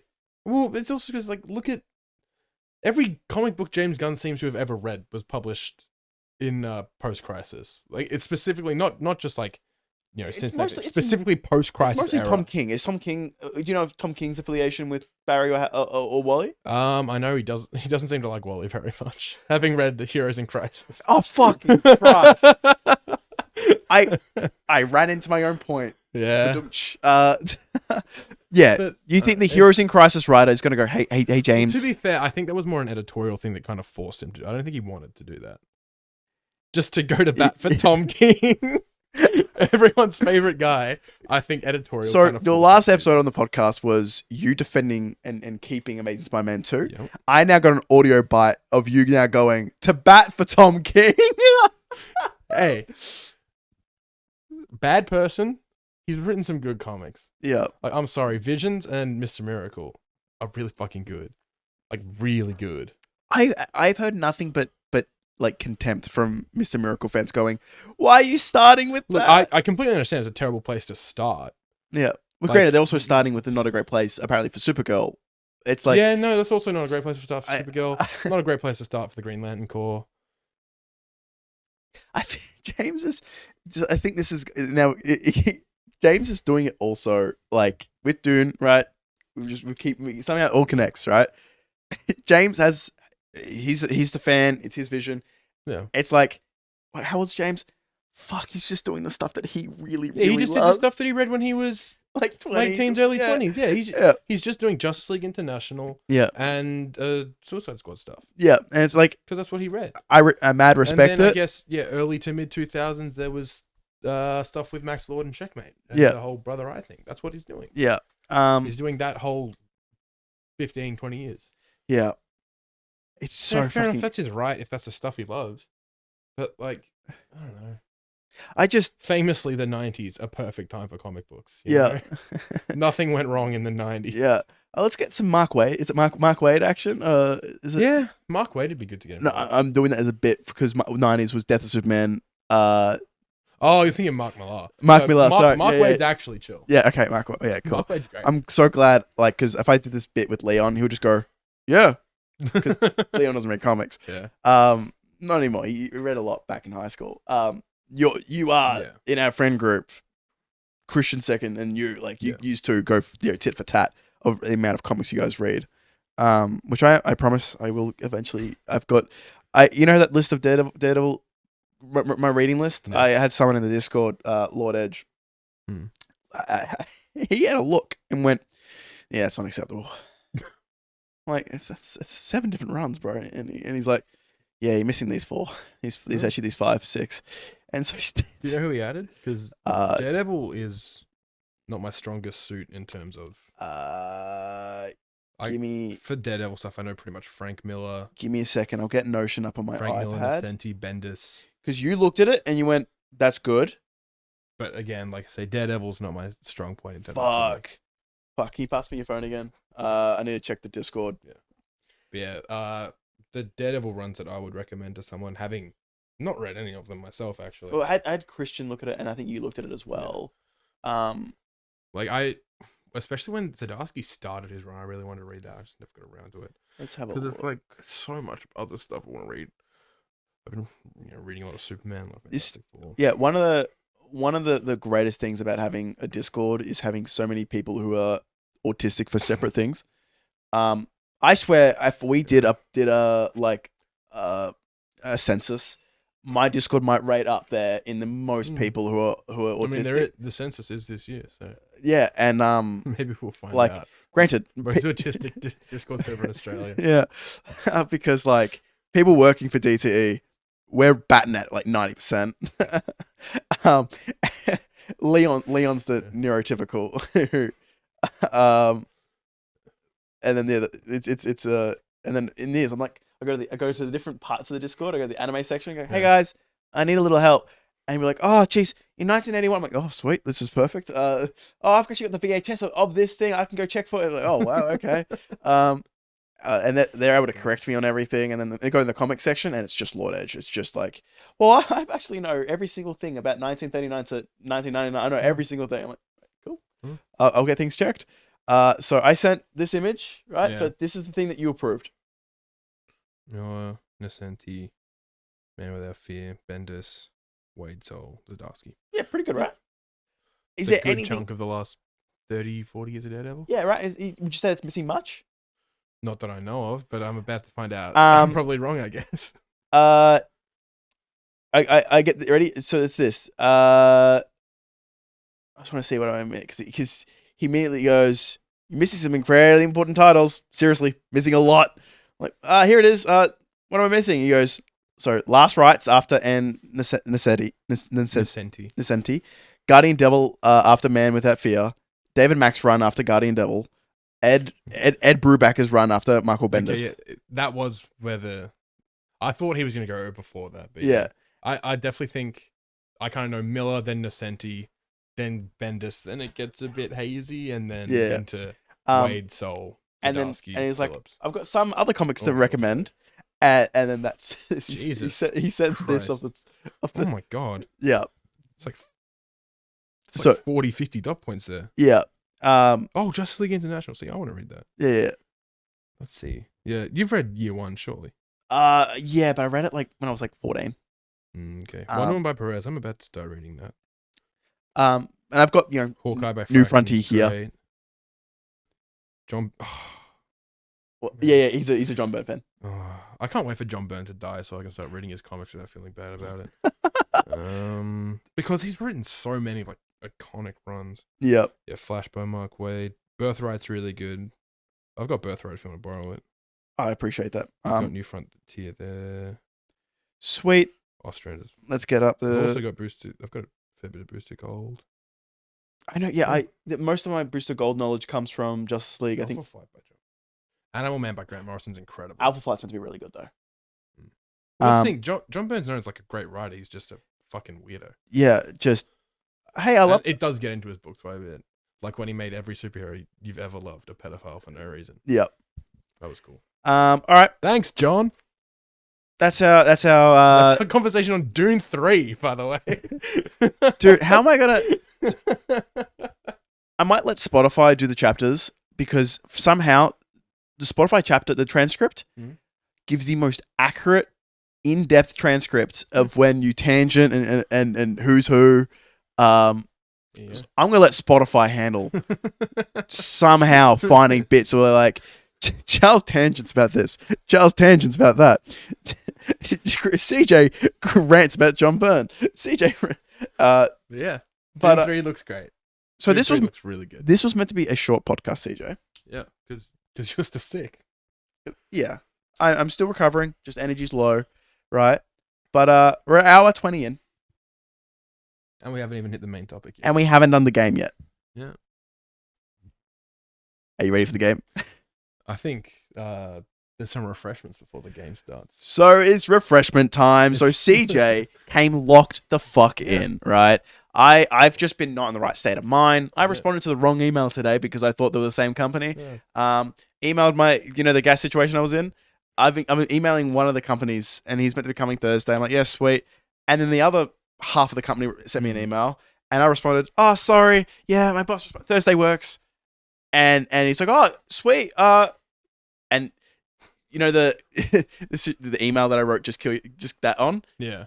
That guy. So he sent me another email today, and I thought it was this other guy named Sam. It's not. It's a guy named Nick. Nick sucks. Nick sent me an email going, "Oh, are we still on to you talking about investigating into this?" I responded to him saying, "Yeah, Thursday works." He has no clue what I'm talking about. Yeah. But he goes, "Oh, cool. So here are our rates for this." And I'm like, "You're just charging me again." So I'm gonna leave him on red. Anyway, CJ's come locked in, and he's brought this these. Is the Oscars, the Night of Nights. The Night of Nights. We've come dressed up, all dressed nice, up. in my ripped up suit jacket. It is ripped. Yeah. And you got a hole in your sock that's off camera. Yeah, I know. That's why the outfit stay down. Usually I like to sit, just knee on top. Yeah. I'm not giving that away for free. But then maybe if we get a special Patreon episode. Patreon tier and a Patreon tier, we're going to be doing eventually podcast episodes. We'll probably be doing like drinking and stuff. Yeah. That'll be fun, right? Yeah. When we do the new chair setup, potentially we can do guests and stuff. We could do that easier. But do you want to quickly just grab those while I explain some of this? Or it's easy for me because you're Yeah, probably. yeah. Okay, cool. It's easy for me. Right. I'll quickly just grab the drinks. We'll have a small break, and then we'll resume things. Okay, so we're back from our break, and it's now time for our game segment, which I am so excited for. Are you ready, CJ? As I'll ever be. All right. So CJ came in clutch, and he got sparkling apple. I would have got champagne, but I have to drive after this. So. That's all good. Cheers. Oh, that is actually so banging. I know, right? It's really good. Now, I do have to quickly check the framing. We'll keep this in because last time I had my drink bottle in frame and I realized that for that podcast episode, for the first hour and a half, there's a drink bottle in the Leon's frame. So I'm just going to quickly check. Mm. Oh, that's fine. Beautiful. That's fine. Sweet. So what did we do? What we did was we had about, I think, 15 people take part. Way more people than I anticipated. I was so happy. We had everyone in our friend group, in the Discord, take part in this Oscar ballot game where we tried to predict everyone who would win for the 24 categories? 23 categories, right? And everyone took it so seriously and like tried. And so we're going to go over all the winners and the scores. And if you are seeing this, if you didn't get a high score, don't fret. Like, everyone tried their hardest, and not everyone has seen every single movie. I know for some of the categories I didn't see, my bias is very much led towards Hamnet, and that cost me dearly. Yeah. And so this is just a bunch of fun, and I want to do this every year and just make it more and more. Just getting 15 people and everyone caring so much was just the sickest thing. It was really fun. Another thanks has to go out to Stephen. Yeah. So what we were going to do was we all used a letterboxes thing and we all marked it off, and everyone was going to self-mark and then hand it in, which obviously everyone works, everyone's busy. It would take a few days to everyone get it to us or something, and it was going to be an honor-based system. And on Friday night, I'm in Discord and I'm writing my scripts and everything. And I think I was watching a movie for the Oscars. And you were watching a movie for the Oscars? Probably on Friday night. Yeah. No, you were going there in about half an hour. Yeah, probably. Yeah, sweet. Yeah. It all clicked. Stephen was sitting there in Discord with me, and Naomi was sitting there in Discord with me. And I'm working, and Stephen just goes, I'm going to make something. And Stephen's an engineer. He is incredibly intelligent. Oh, yeah. And he makes a Google sheet for every single category of the Oscars, for all the nominees. And then on one sheet, it's the input where if he marks tick, and if you have the input selected, it will update that person's score live. And so when we had the night, I just sit there just ticking him off, and I was getting a live fucking leaderboard. And it was so amazing. And it took him like three hours to do. Yeah. And I was just sitting there going, thank you, Stephen. And he goes, I did this for me. Like, this is, I don't know if I could. I did. And he did it quickly, and it works. Yeah. And, no bugs at all. And granted, I made a few bugs because I broke it a few different places.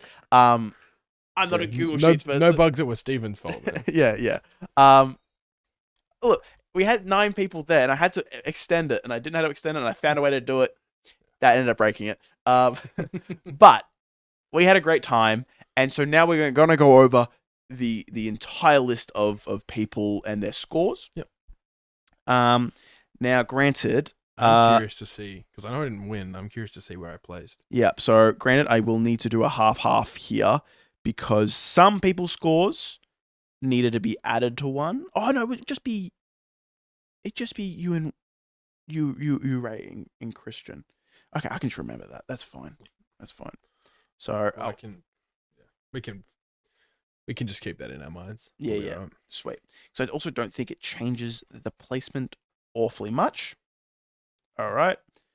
I hate the way iPad does the OS thing. You have to I'm drag. not sure I've updated. No, I don't have an iPad either. So. Yeah, they've taken away the Guess I wouldn't windowed mode, and it's now they're all like it's like Windows now, where they're like so you can't do splits and stuff. It's just That's stupid. maybe it's just a boomer thing. All right, we're now going to go through each person, because this is really really interesting. Unfortunately, in last place, it is Naomi with 5 correct. In second last is Jake with 7.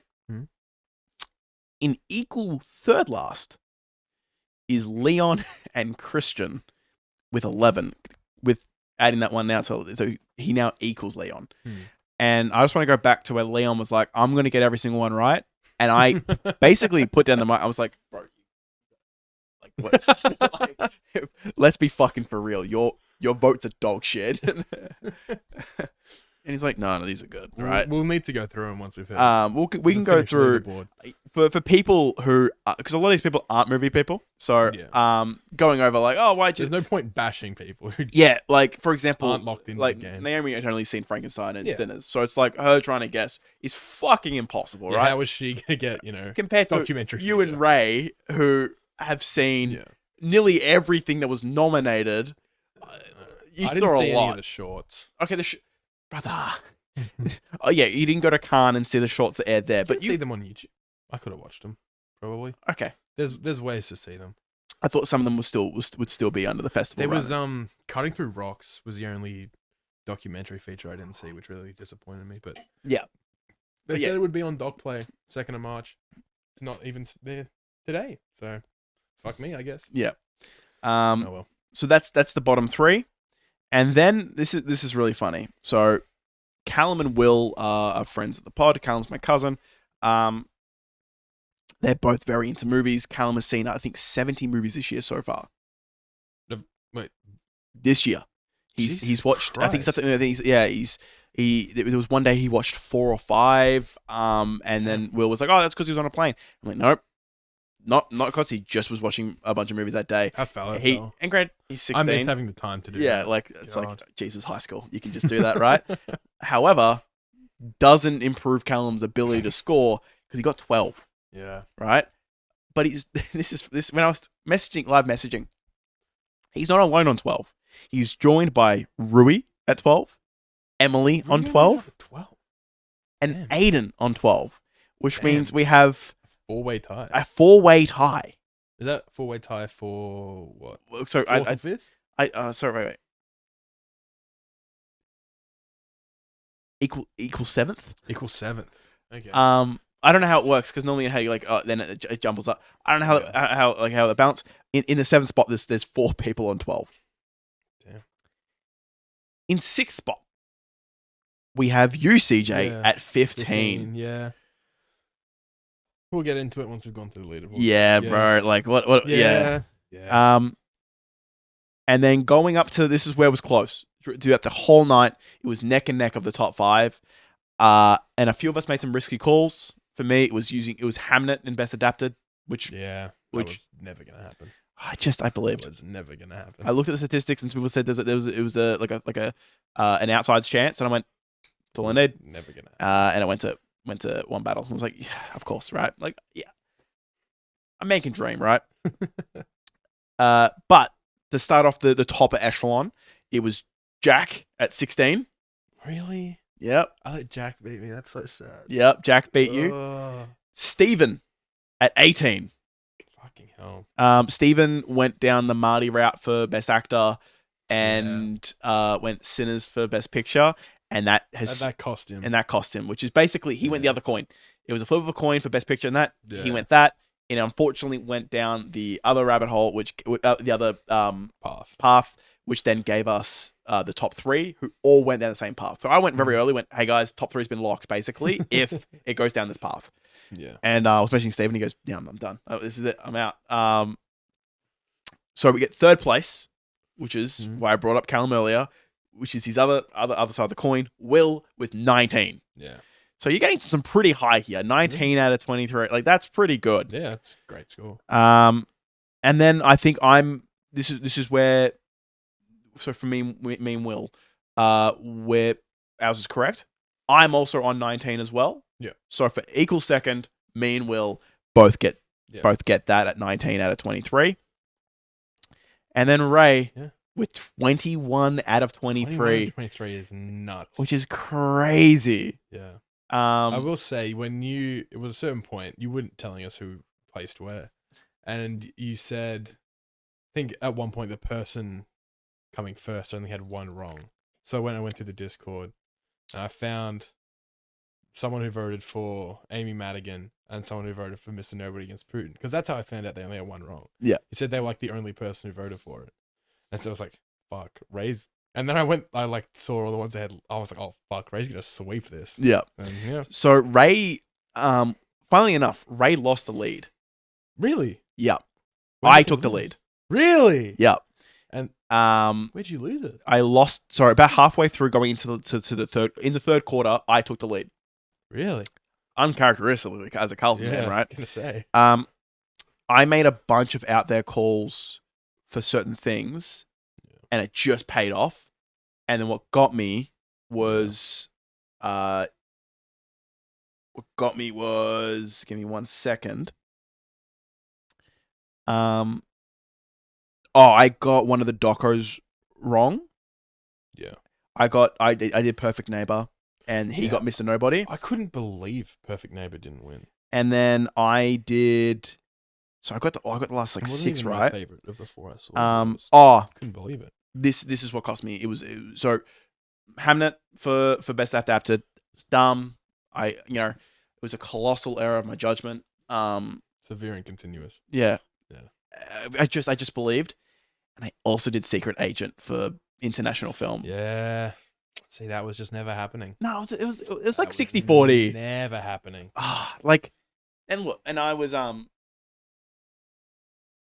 fully aware with my decision to do that, and how it was not the elite play. If Stellan Skarsgård had gone out and tweeted a bunch of racist shit, like what happened last year with Amelia Perez, then maybe Secret Agent would have won. But unfortunately, Stellan Skarsgård's based, so sentimental value took that home. Granted, he has opinions that Hollywood do not agree with, which I don't want to go fully into. But and I think they're the two that cost me.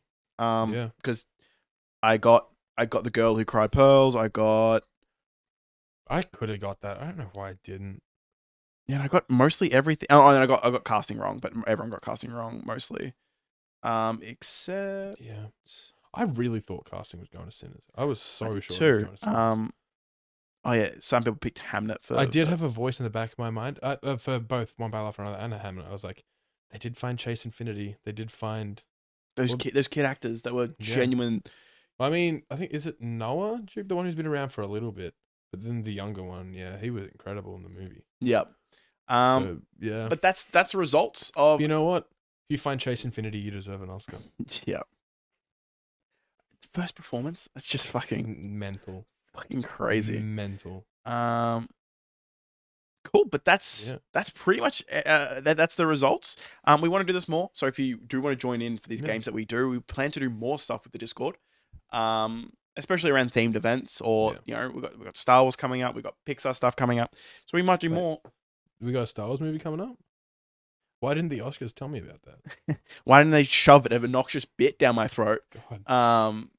It's funny that every time something would happen, that wasn't entertaining. Me and CJ would rant in the group chat, and then Conan would enter. I'm like, oh, never mind. He saved it. And Conan's bit where it's like, wait a minute, Baby Yoda, can you clap? We invited a child who can't clap. Immediately 10 times funnier. Yeah. I was like, okay, cool. Sold me it. Yeah. All right. All you needed to do was do a Chekhov's gun that he was here. Yep. Cool. And then set it up later that with the clapping bit. Yeah. And then that would have been funny. Would have saved you 2 minutes of that horrible. And then we could have actually let people talk. Instead of cutting them all off. Let's. Did I mess up Stephen's document again? Wait. Because I just want to be able to read this. Wait. No, this is not me. This is a Google Sheets problem. Oh yeah? No, because I just want to. You just want to get up the winners or something? No, I'm trying to make this wider. but I don't know how. Is there a way to make This is as good as mine. God damn it. Put my tongue on screen accidentally. You just gave it out for free. Yeah, I know, right? Okay. I just want Can we blur that, please, Zach? Zach's not fucking editing this. Granted, I still haven't heard from Zach in a bit.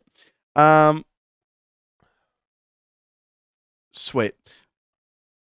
Do you have any thoughts? These are all the winners. Yeah. I just was thinking about potentially just going over some of them and our Let's just go down thoughts. the list, I guess. Animated short. I haven't watched it. I went off. We can probably skip the shorts category. Cool, If yeah. we're honest. Casting. We already talked about casting. One Except, battle. actually, it was live action short at a tie. Okay, yeah. How was that? That was. I didn't even know that could happen. I Yeah. had no idea that. Last time that happened was in 2012 for best sound for Skyfall and. I miss when the sound category was two awards for design and mixing. So when did they change that? That was only a few years ago that they changed it. But God, Because they're entirely different. because straight up, that would have got Surratt an Oscar. For its mixing? No, they would have given mixing to F1. Yeah. But they would have given design to Surratt. Yeah. And they should have given sound to Surratt. Yeah. 100% they should have given sound to Surratt. See, what frustrates me is that it's a 4-hour show, and they cut awards or merge awards, and they call it out of casting. But I'm still sitting here thinking, if I'm going to be real, get rid of the animated category and start treating animated as a part of every other movie. But then animation wouldn't get any. Get rid of those people. Like I'm Yeah, like- I guess.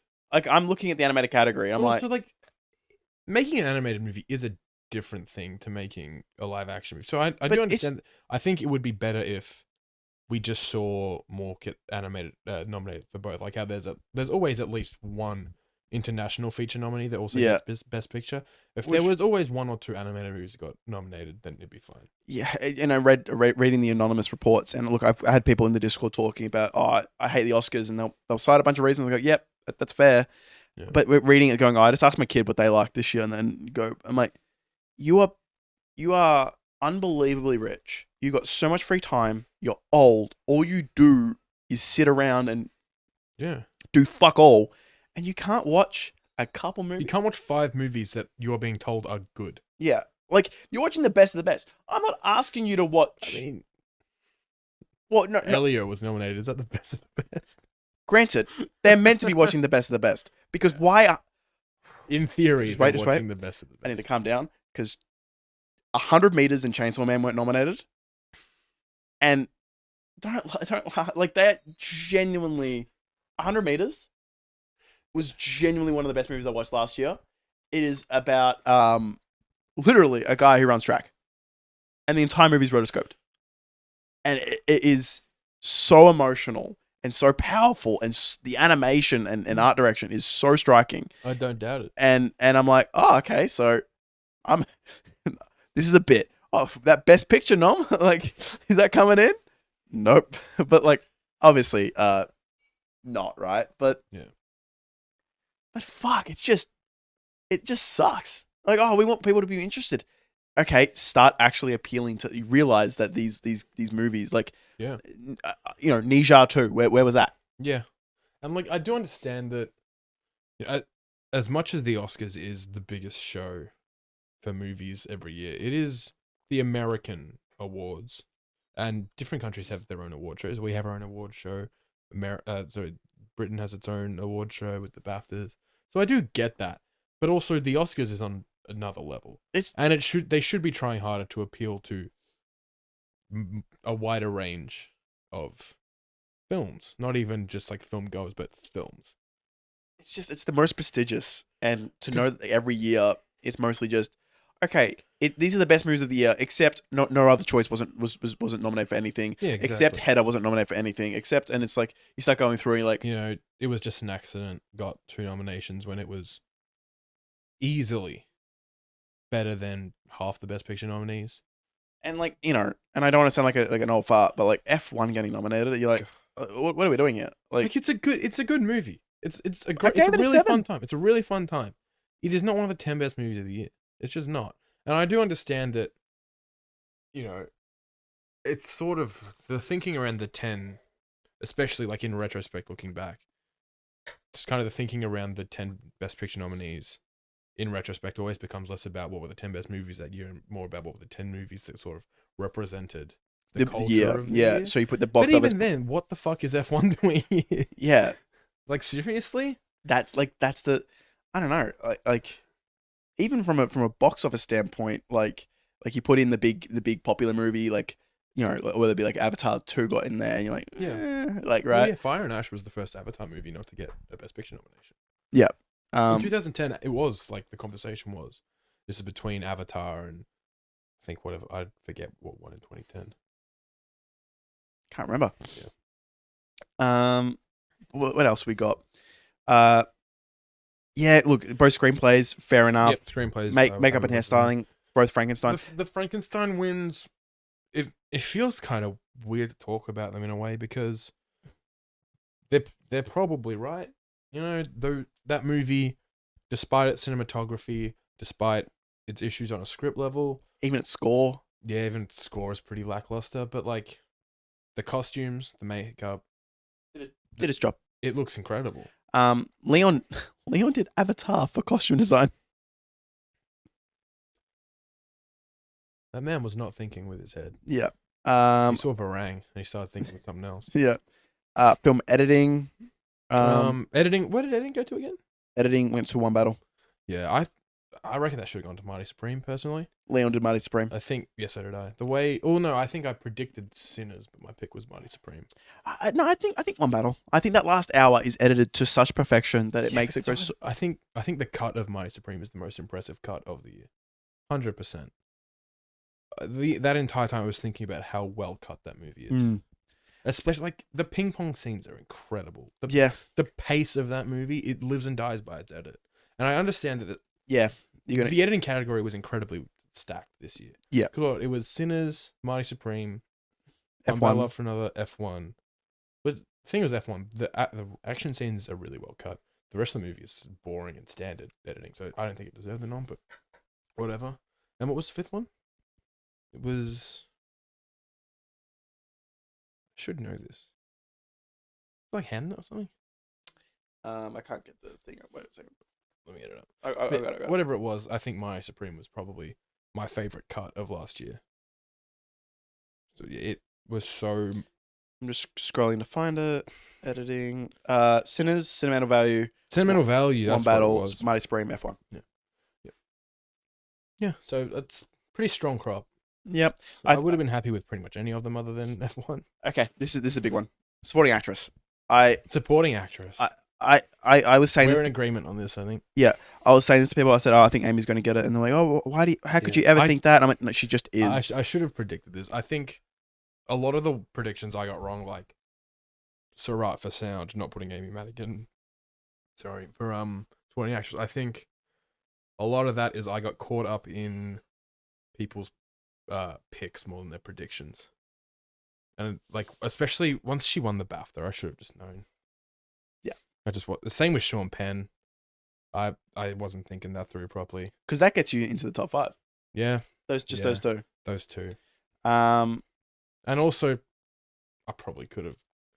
It was a toss up between Perfect Neighbor and Mr. Nobody against Putin, so I'm not too disappointed I got that wrong, but I did kind of have a voice in the back of my mind talking about that. I should have gone with that. But yeah, I think something that you said about it's not too far away. Actually, it's pretty far away. We can love something about it. We can love a movie, and we can love something about a movie. But something like Sinners and its score compared to One Battle After Another and its score, right? Yeah. We are both in agreement. We do not agree with Leon, who said that the score is serviceable. We are in agreement that the score of One Battle After Another is great. One of the best scores of the year. It was like it did its job, right? And then you said something where you're like, however, I can see a version of One Battle After Another with another composer coming in, not even necessarily another composer, a different score, even written by Johnny Greenwood, or written by someone else, and that movie still working. There is no version of Sinners that works with it without that score. And the score is so fundamentally built into the core of what makes that movie work. And I think it goes towards the idea that these awards, some reason it doesn't feel like it is this way, that the aspect that you're actually reviewing and critiquing and giving the award to is for that category. Yeah. Like in a way of, without this is the highlighting feature of this movie. And I would love to maybe even look into who's voting, but it just seems like for every category, it is a bunch of old people who do not know what they're talking about. When I thought at least some sort of like I thought they got the guilds in, but then if it is guild based, well, it was a few years ago that they added like a few thousand people to the academy. They really expanded, and they were making an effort to more women, more people of color, younger people. So it is interesting. I think it was in response to the Oscar So White situation, right? Yeah. And it is interesting that since that happened, we haven't really felt much of a change at all. No. Although to be fair, I don't see Sinners winning as much as it did 10 years ago. No, well, I think that's a direct response to us getting none. Yeah, and that really did feel like, we've never really been very kind to horror movies. A black movie hasn't really had a proper good crack at it since Moonlight. So we'll do it again now, and then we can do nothing for another decade. It's really hard not to feel that way, right? Where we're like, but it feels like saying that. It feels like I'm diminishing Sinners as a movie, which I don't want to do. Yeah. Because Sinners deserved every award it got. Yeah. For sure. But it's just when you read what they say and you read the responses and stuff, and the people who are voting, they're the type of person to go, they are the type of person thank goodness we had one good enough to where we could give it to it. To have woken up and then, this morning and been, okay, that's done. We don't have to worry about that for like, another 10 years. We had Oscar So White, and then the next year Parasite won, right? And looking at Parasite is still one of the best movies of the last 20 years, right? One of the best movies of this century. Yeah, I love Parasite, right? And I do think there's a part of them that goes, well, we gave it to Parasite last year. Yeah, exactly. Do we need to do it again? It's like, okay, but it's like you think about how like Spike Lee doesn't have an Oscar. Like, how the fuck has that happened? Yeah. How has that happened? There's just so many performances, and I was commenting on someone's TikTok, right? And I wasn't necessarily disagreeing with them. I was just more so having a thought out there, and they did a whole thing about how, so we have two characters this year about being self-obsessed and that being self-destructive, and one gets nominated for Best Actor and potentially nearly won, and the other doesn't even get nominated, doesn't even get seen in Tessa Thompson, right? Yeah. I'll be honest, I haven't seen Hedda yet. I heard she's fucking insane, right? Movie. My response was, I think unlike the Best Actress, the Best Actor one was a lot less. Like, I think Best Actress was really, really fucking competitive. This year? I think this year the Best Actress, Best Actress was locked in months ago. Yeah, everyone knew Jessie Buckley was winning. Absolutely, Jessie Buckley was the best, but then the other ones weren't bad. Byrne. Like Rose Byrne, yeah, right? 100%. And Emma Stone. I think Emma Stone was nearly good enough in that movie to derail the movie. Like, she was so good in making me feel bad for her. I nearly felt sympathy for a billionaire. It's like I said, as they played the clip of her in Begonia when they were reading out the nomination. I was like, fuck, man. She really is going to end up with like 10 Oscars. Yeah. Because she's already got, what, 2 or 3? She's got 2. Well, she's also got a bunch of producing Oscars as well. Oh, shit, yeah. Oh. From like Poor Things. Yeah. No, you're right. She's got a bunch. Yeah, she's already got like 3 Oscars. So she's going to... Yeah. We're going to look back on Emma Stone as one of the all-time greats. Yeah. Unless she makes a bad Star Wars movie and then... Unless she makes a bad Star Wars movie and then she deserves to die. Not even if she makes a bad... If she produces one that gets like 50% on Rotten Tomatoes. If she has anything to do with a Star Wars movie and there's a black person in that movie, she deserves to die. Twitter will agree with me on that. Yeah. But looking at it, right? And now I haven't seen... this is the lead in Sentimental Value, right? Yeah. I heard she was amazing, yeah? Yeah, she's really good. Every performance in Sentimental Value is incredible. Kate Hudson, I haven't seen it. Have you seen it? Yeah, it's biopic. Boring. Yeah. Like a performance is good. Yeah, it's so just standard biopic. Most people agree if there's one to cut, that's probably the one to do it. Yeah. But then like there are tons of other actresses where you're like, fuck, they had a great year, and then getting, I thought just overall it was a very competitive year. When looking at best in a leading role, it did seem like a 2-horse race from the get go, and I don't think there were many other ones where I'm like, how did this person not get nominated? Where the other one you're like, oh, Tessa Thompson. and I'm sure there's many others as well. It's just funny that Leonardo DiCaprio, not for a moment, even seemed like a likely chance. Yeah, it's insane because that's one of his better performances too. To be honest, yeah, he's incredible in one battle after another. But yeah, it was always between Michael B. Jordan and Timothy Chalamet. Yeah. Original song. This is gonna be funny. Best original song went to Golden, which out of the song, like it's a good song. It's a great song, and it's potentially not even the best song in that movie. And neither is I Lied to You. It's not the best song in Sinners. And then like you said, oh no, this is the best song, and I'm like, yeah, yeah, the song from the end. Yeah, that is. Live like it's the last. That's the best song in the movie by far. It's incredible. And then visual effects. A lot of people went. Some people went Sinners on this one. Some people weren't thinking, man. I'm sorry. It's like I said, man. Every time there is an Avatar movie released, the VFX award becomes the most unserious award there is. Yeah. The Avatar award. And we move on. Which makes no sense because like Transformers has never won. I don't think. Good. And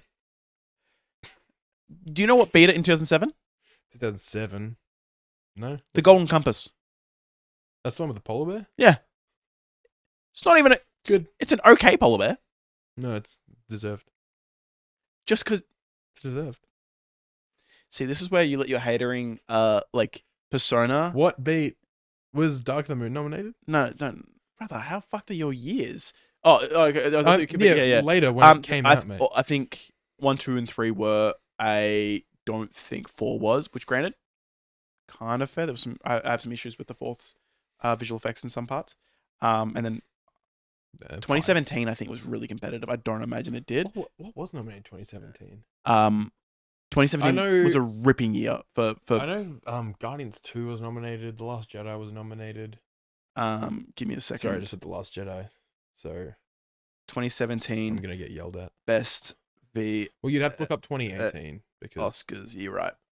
Because I know Guardians 2. I remember being nominated. Pretty sure was Dunkirk nominated. 20 best VFX Oscar. That was Dunkirk's year. I'm not sure if that was nominated though. This is interesting. Yeah, all I know for sure was Guardians 2 and Last Jedi were the 2 I remember. All right, let's scroll down. All right. 2018. Yes, yeah. Blade Runner 2049. Yep. Won. Should remember. Guardians of the Galaxy Volume 2 nominated. Kong Skull Island. Yep. The Last Jedi. And War for Planet of the Apes. Yep. All of them. Yep. All of them were better. Incredible crop of movies for VFX. All of those are better than Transformers Last Night. Just a really good crop of movies as well. 2014. Really solid movies. What don't you like in that list? It's not the. Okay. Interstellar 1. Yep. Happy with that. I'm happy with that, right? X-Men Days of Future Past. Guardians 1. Dawn of Planet of the Apes. Yes. Yep. Captain America Winter Soldier. This is over Transformers 4.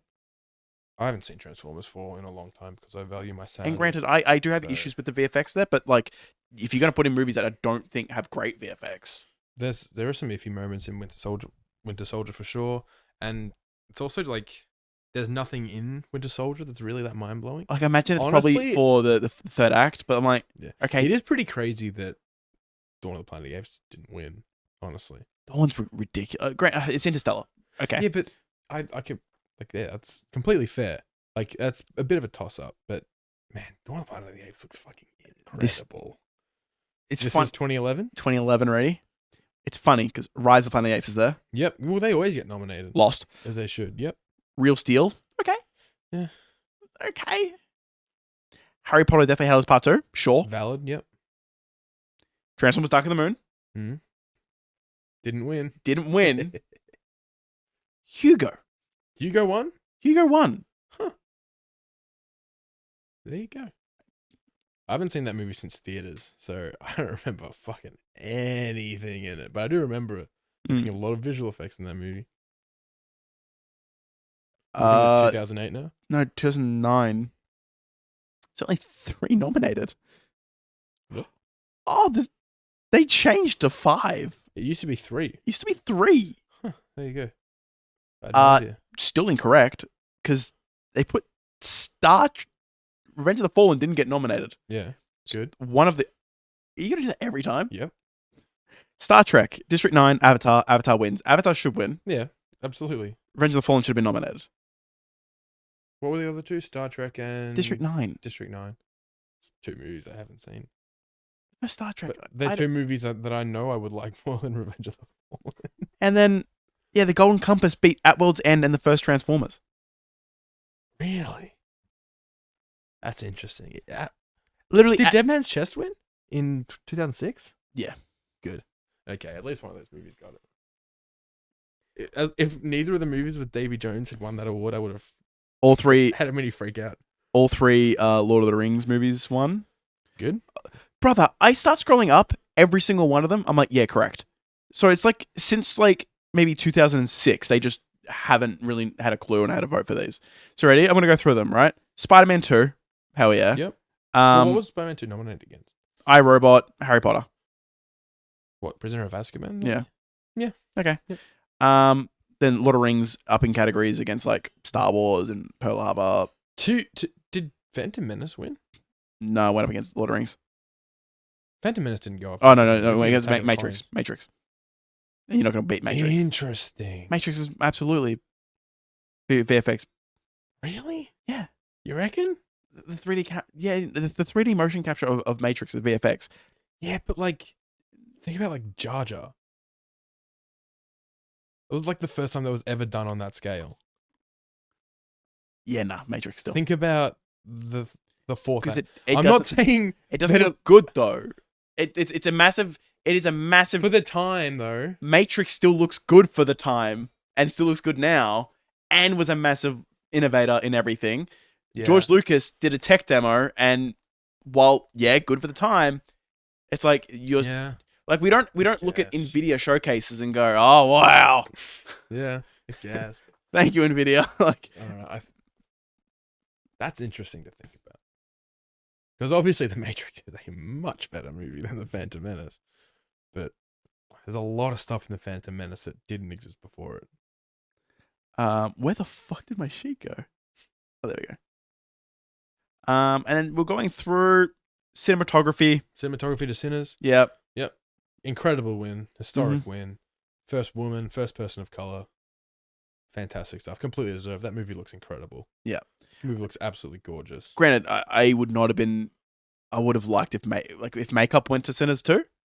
I would. Yeah, that would have been because great. The stuff they did with the makeup in that movie was generally really, really insane. Especially like just the really subtle stuff with Michael B. Jordan. Yeah. To make him look like two different people. Yeah. I was watching a video about that today where she was talking about it. Her name escapes me, but the makeup designer for that movie. Yeah. It's like there's all this really subtle stuff that like your brain, you don't even recognize it, but just registers in your brain that makes it, that really just sells the effect of this being two different people. Yeah. Not just one person pasted twice. You know, she wasn't on that person. She was on the docket. Yeah. Yeah, I think we watched the same video. Shout out Real Takes. Real Takes is that guy. Yeah, we talked about Michael B. Jordan winning. There's not really much else to say because I think we both had him. That made me so happy. Actually, I didn't even expect it. I like clapped and cheered when that happened. I was so happy when he won.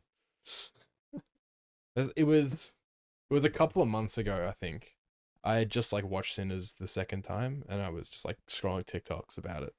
And there was this TikTok that pointed out that I think it's Smoke doesn't have dimples and Stack does. I was like, okay, he deserves the Oscar. That's fucking insane. How did you even think of that? Like, that's so crazy. And like, Stack, his shoes are one size too big to make him like walk around a little bit like looser and have like longer strides and stuff. And Smoke's shoes are one size too small to make him like really uptight. And it's just like, give him the award, man. Yeah, he absolutely earned it. Incredible stuff. This is a Jesse Buckley household. Yeah. Genuinely, watching that movie, I was like, okay, this is one of my favorite performances nearly ever. This is amazing. Yeah, 100%. Incredible in that movie. And then Best Picture. We both had one battle. Best movie of the year, one Best Picture. I'm very happy with that. See, I gave both 5 out of 5 to Hamnet and One Battle. I think they're both just so powerful. Yep. I haven't really even gotten a chance to talk about hamming it that much. But it's a movie that was working on all on all levels, and I think when the story details, where I was like, there's some parts where I'm like, oh, am I on board? The performances just carried me through to get to those moments. We had that Max Richter score, which, oh my god, Your Movie Sucks was doing a tweet where it's like, oh yeah, best original score, hey, and then obviously he picks out the track that got reused. The track that from the end. Yeah, which is on the Nature of Daylight, which is often used, right? And he's was dying on that hill, so it should have been nominated. It should have been nominated for that reason. It's like one track, and I'm like, oh yeah, I forgot when One Battle After Another had two needle drops. Yeah. Oh yeah, get rid of it. Nah, not in the category. I don't. They didn't make that song, right?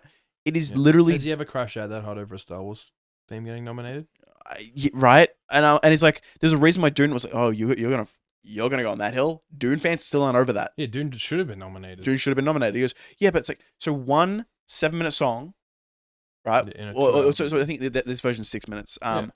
One song that plays over the credits. There you go. It's a different version too. Yeah, like it is different. It's a different tempo. It is original orchestration, but it is of that original piece, right? Yeah. But the same way that movies take from Beethoven or that, it is exactly. It is a needle drop of something he fucking wrote. Exactly. And the rest of the score is completely original. Is completely original and moving. Yeah, it is haunting. Stuff. The song before it is just as powerful. Yeah. I think it's called Of Ghost or something like that, or whatever it is. Fuck, it's just so like the last 25 minutes of that movie is operating on like, yo, we're next level shit. Yeah. And I think there's a bunch of Hamnet slander where like, oh, it was so cringe when he quoted emotionally manipulative. That it was cringe to quote to be not to, like all that kind of stuff. I'm like, he's writing the fucking play, dude. Yeah. Like, I hate when I'm watching like the Queen movie and then he sings the lyric to the song that Queen sings. I don't know. To be fair, that shit is pretty cringe. Bohemian Rhapsody. That's just the way. It was just the only one I could think of, right? Yeah. But it's about execution. Like, these people aren't complaining with the "I am myself" indifferent honest. It's like that's also from Hamlet. You just don't know it because you're a fucking idiot. And I don't know. I think you just have to. There's so many people, and it goes back to before the podcast when we're talking about how like they're grabbing the scene with Sean Penn going, "Do you like black women? I love them, right?" And this beats Sinners. And they're going, "This beats Sinners," and you're like, okay, so do we have to have like a director like sitting in the corner like Markiplier going, "Hey guys, it's Paul Thomas Anderson here, and I'm just gonna the director's commentary running the whole time in the theater just so he can go, I don't agree with this. This is the bad guy of the movie. I agree with that guy. This person is the moral center, right? You know, and just continuously having to point at the screen or having like, little editor's notes going, "Hey guys, the bad guy who has like an ice camp, we're not meant to agree with him. Support him. You know how he fabricates a fucking migrant crisis in a city so he can go in and kill his daughter? Yeah. Yeah, we don't actually agree with that. Yeah. Sorry. Like imagine watching Sinners and then just grabbing the cultist colonist leader, vampire man, and going, Jesus. Yeah, well, the movie shows that Remick wants to, he's just wanting to stimulate people. So I guess the movie endorses that. Yeah. I don't know. Yeah. There's a lot about Sinners, if you ask me. It's pro-colonization. Yeah, exactly. What was Ryan Coogler thinking, right? Yeah. Yeah. What was Steven Spielberg thinking when he made that Nazi propaganda film, Schindler's List? Yeah. That son of a bitch. What was Ryan Coogler doing in Black Panther when he said the answer is just to bomb all your neighbors? Yeah. Someone watched that movie recently and took the wrong fucking notes. But obviously, Do you think Donald Trump has ever watched a movie with a black lead?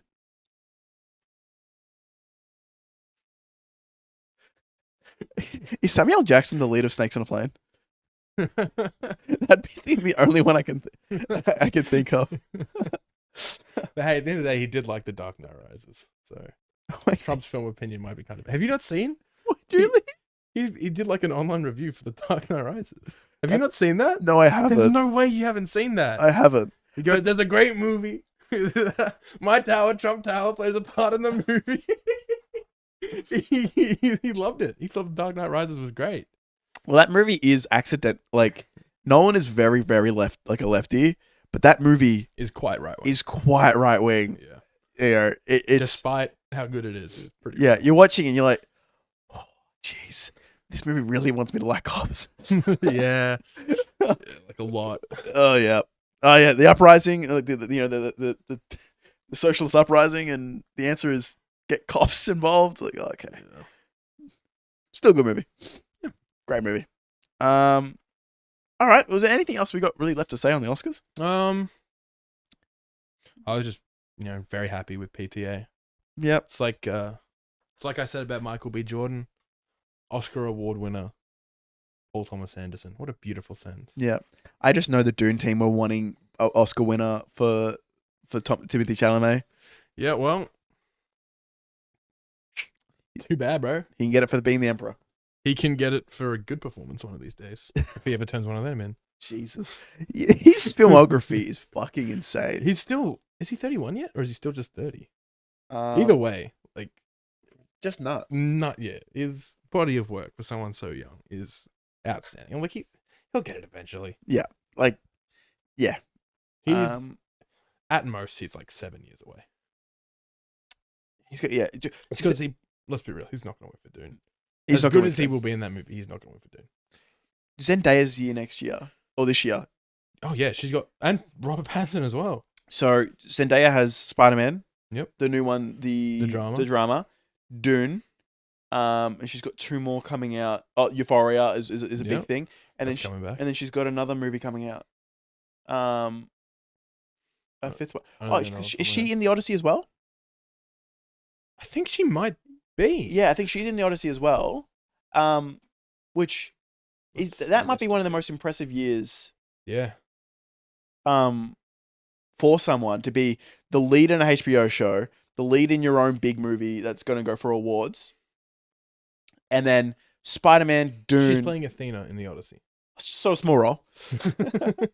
So like, you just got to think like that. That is nuts. Damn, that looks weird. Yeah, her and Pattinson are just going crazy over the next, 24 months. And meanwhile, Tom Holland, he gets. I'm sure Spider-Man will be good. I'm sure the Odyssey will be great. But yeah, what else has he got coming up? With Tom saying that he's going to retire being an actor when he becomes a father, and looking at his filmography, and it's like, bro, you've tripled down. All right, I'm going to do 3 more Spider-Man movies, some crossovers. And then that's it. 3 more Spider-Man movies? I'm counting Brand New Day. Okay. So 2 more after this. Yeah, I can see it. If they fast track it and do it every 2-3 years, which is what they were doing before COVID. Yeah. So it's not impossible. That gets him to mid-30s, and then they decide to, Yeah. It's just this. I am curious to see if they announce something for him with Doomsday once Brand New Days come out. I'd be so shocked if they did an Avengers movie without Spider-Man. I don't want to talk too much about it because You've seen leaks and stuff. I've seen a lot of leaks about that one and Secret Wars, so I don't want to talk too much about it. Yeah, obviously nothing about Secret Wars is confirmed, but I think most of us are expecting him to rock up in Secret Wars. Yeah. But I think that's pretty much everything. Yeah. We went 2 hours 15, which is not what we expected. Fucking insane. Once we hit 2:16, that's I did this for the other podcast episode. I think 2 hours 16 is the moment when I'm pretty sure that's when Optimus comes in Dark of the Moon and makes his big entrance for one of the coolest scenes on film. Anyway, thank you so much for watching. This is the Chat Vortex podcast. Leon will be back next week. Next week is going to be the episode. We're going to be talking and I was saying to Charles before this week started, I kind of wish I was here next week with the Dune trailer. Yeah. Spider-Man trailer. Of Invincible, the Spider-Man trailer. JoJo first episode for 47 minutes. Okay, that is, we get JJK this week is going to be nuts. What else we get? And then I think there's one more other thing, but it's just crazy. Oh, yeah, I think we get a crazy week this week. Yeah, we also get the free run finale or something. It's like, wow. Generally insane. Thank you so much for watching. Join the Discord. Follow us on Letterboxd in the description down below. Comment down below anything that we've talked about so far.